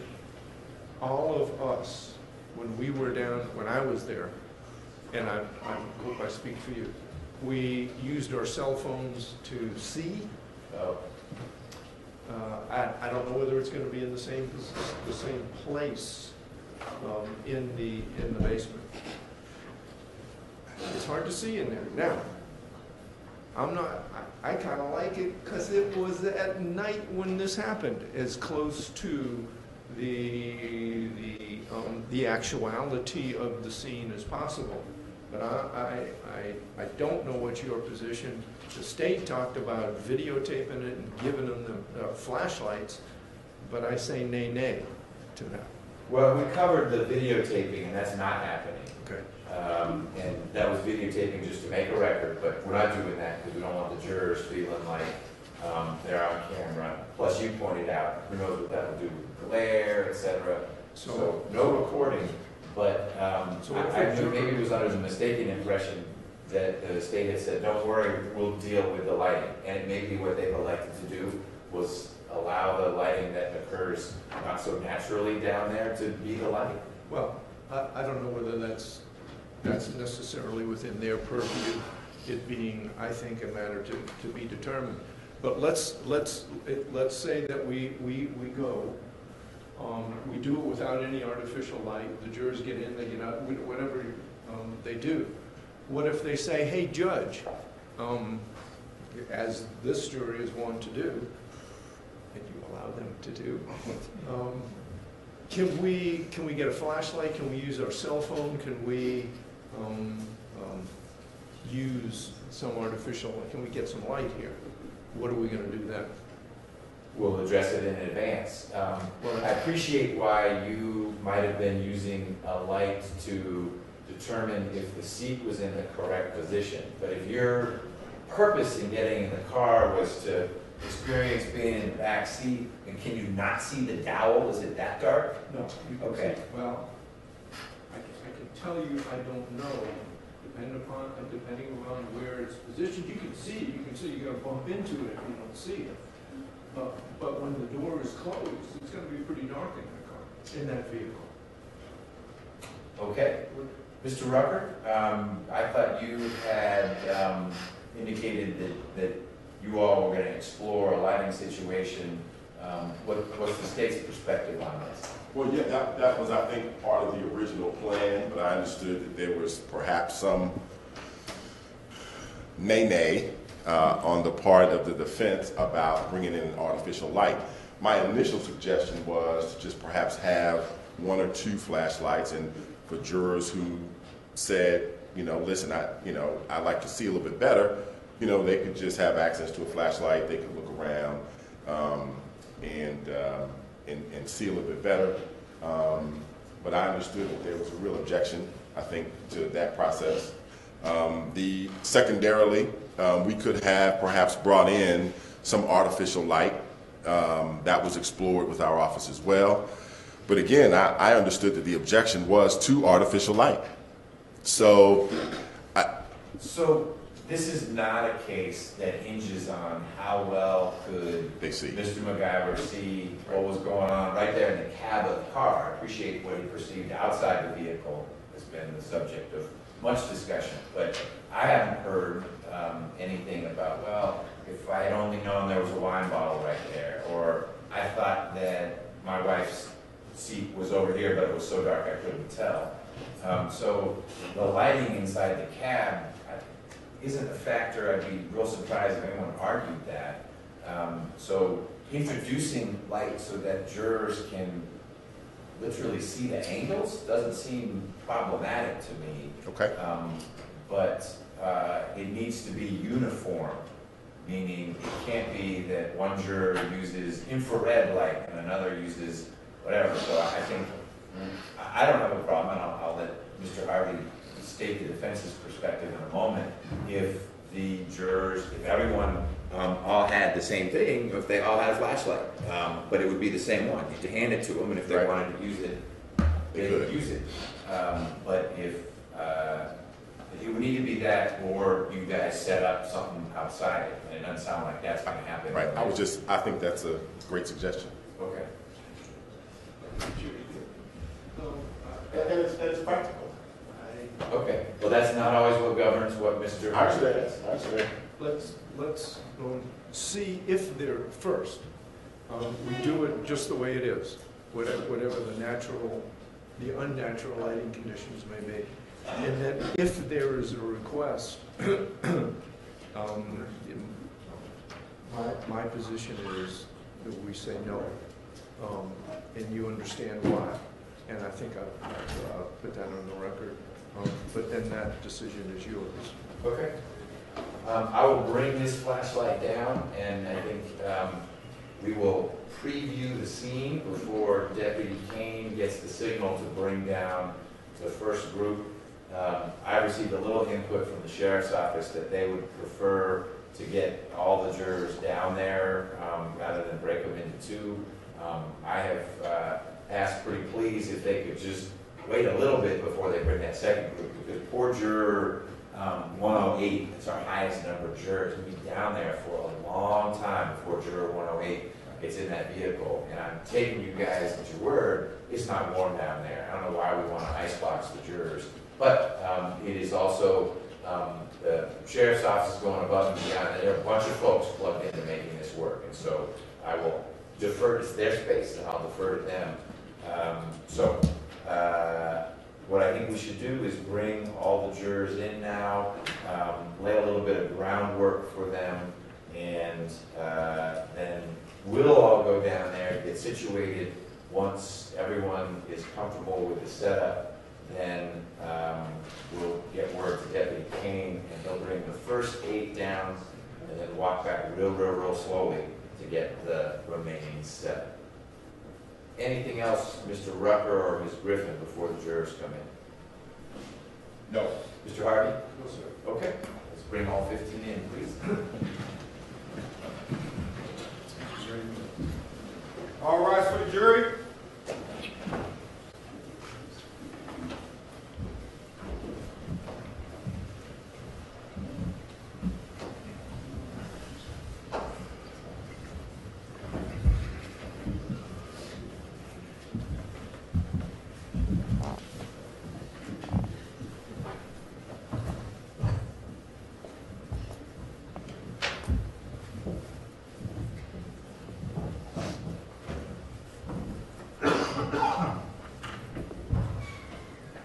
Jury's all present and counted for, Your Honor. Thank you, Deputy Kane. You all can be seated, please.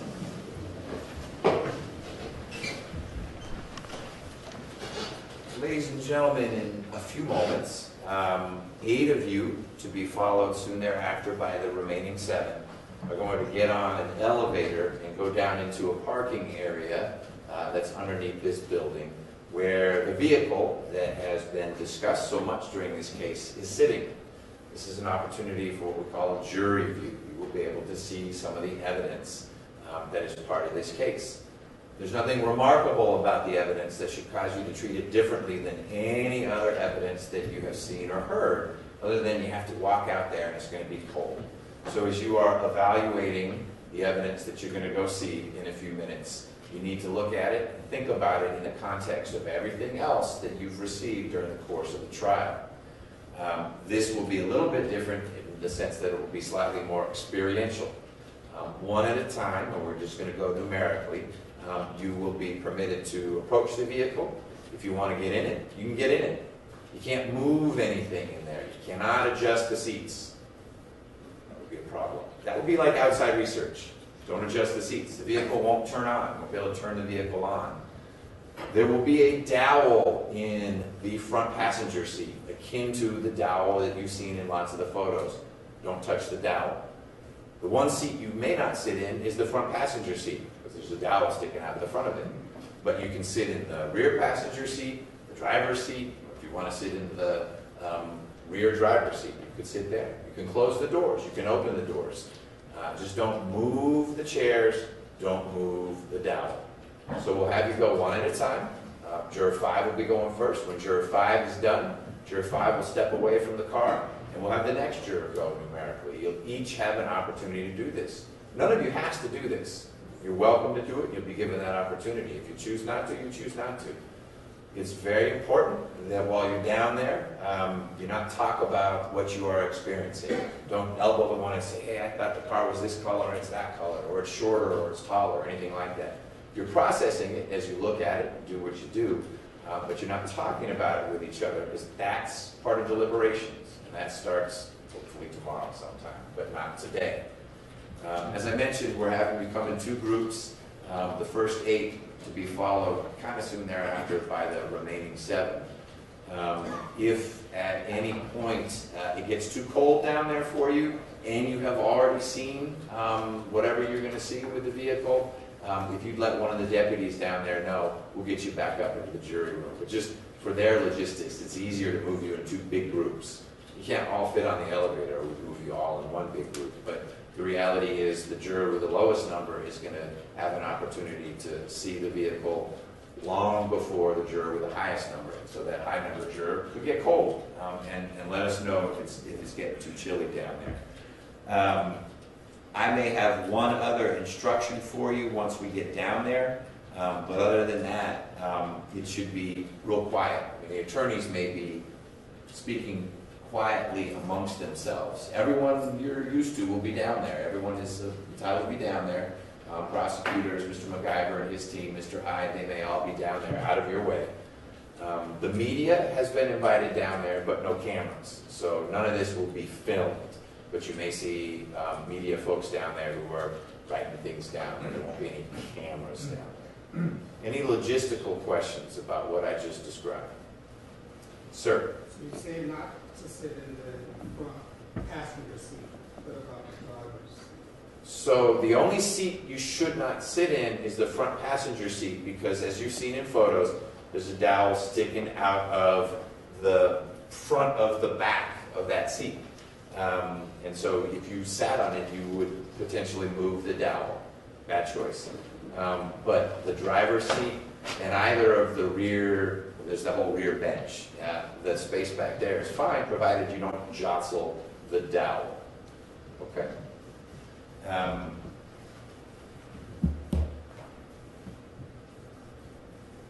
That was a question from juror 68. Mr. Rucker, anything else you wanted us to touch on logistically? I do one additional thing.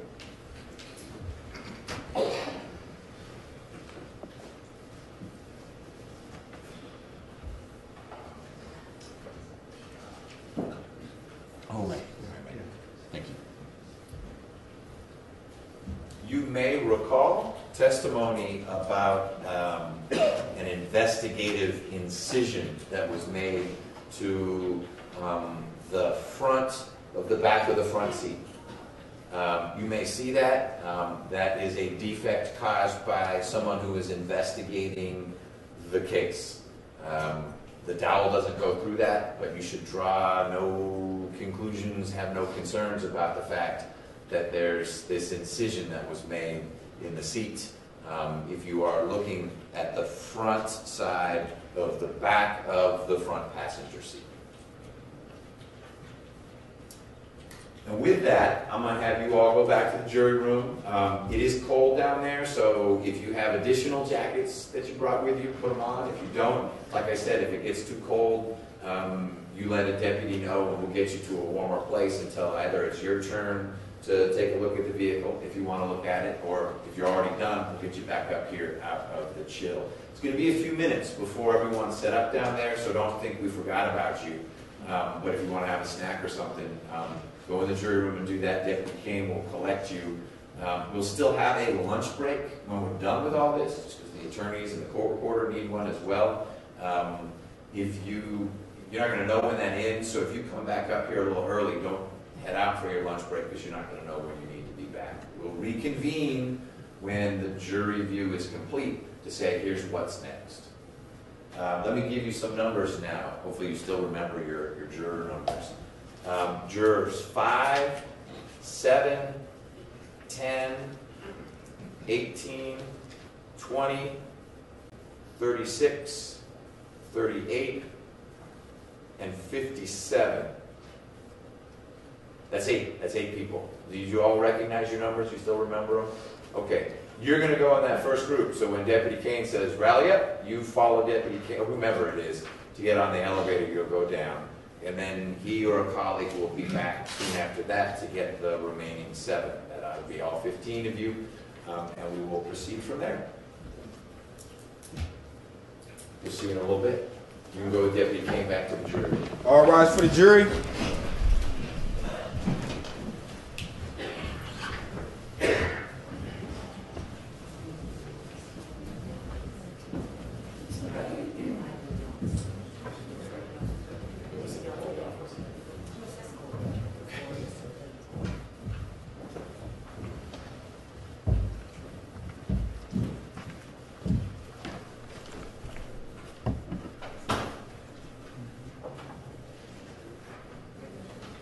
You may be seated.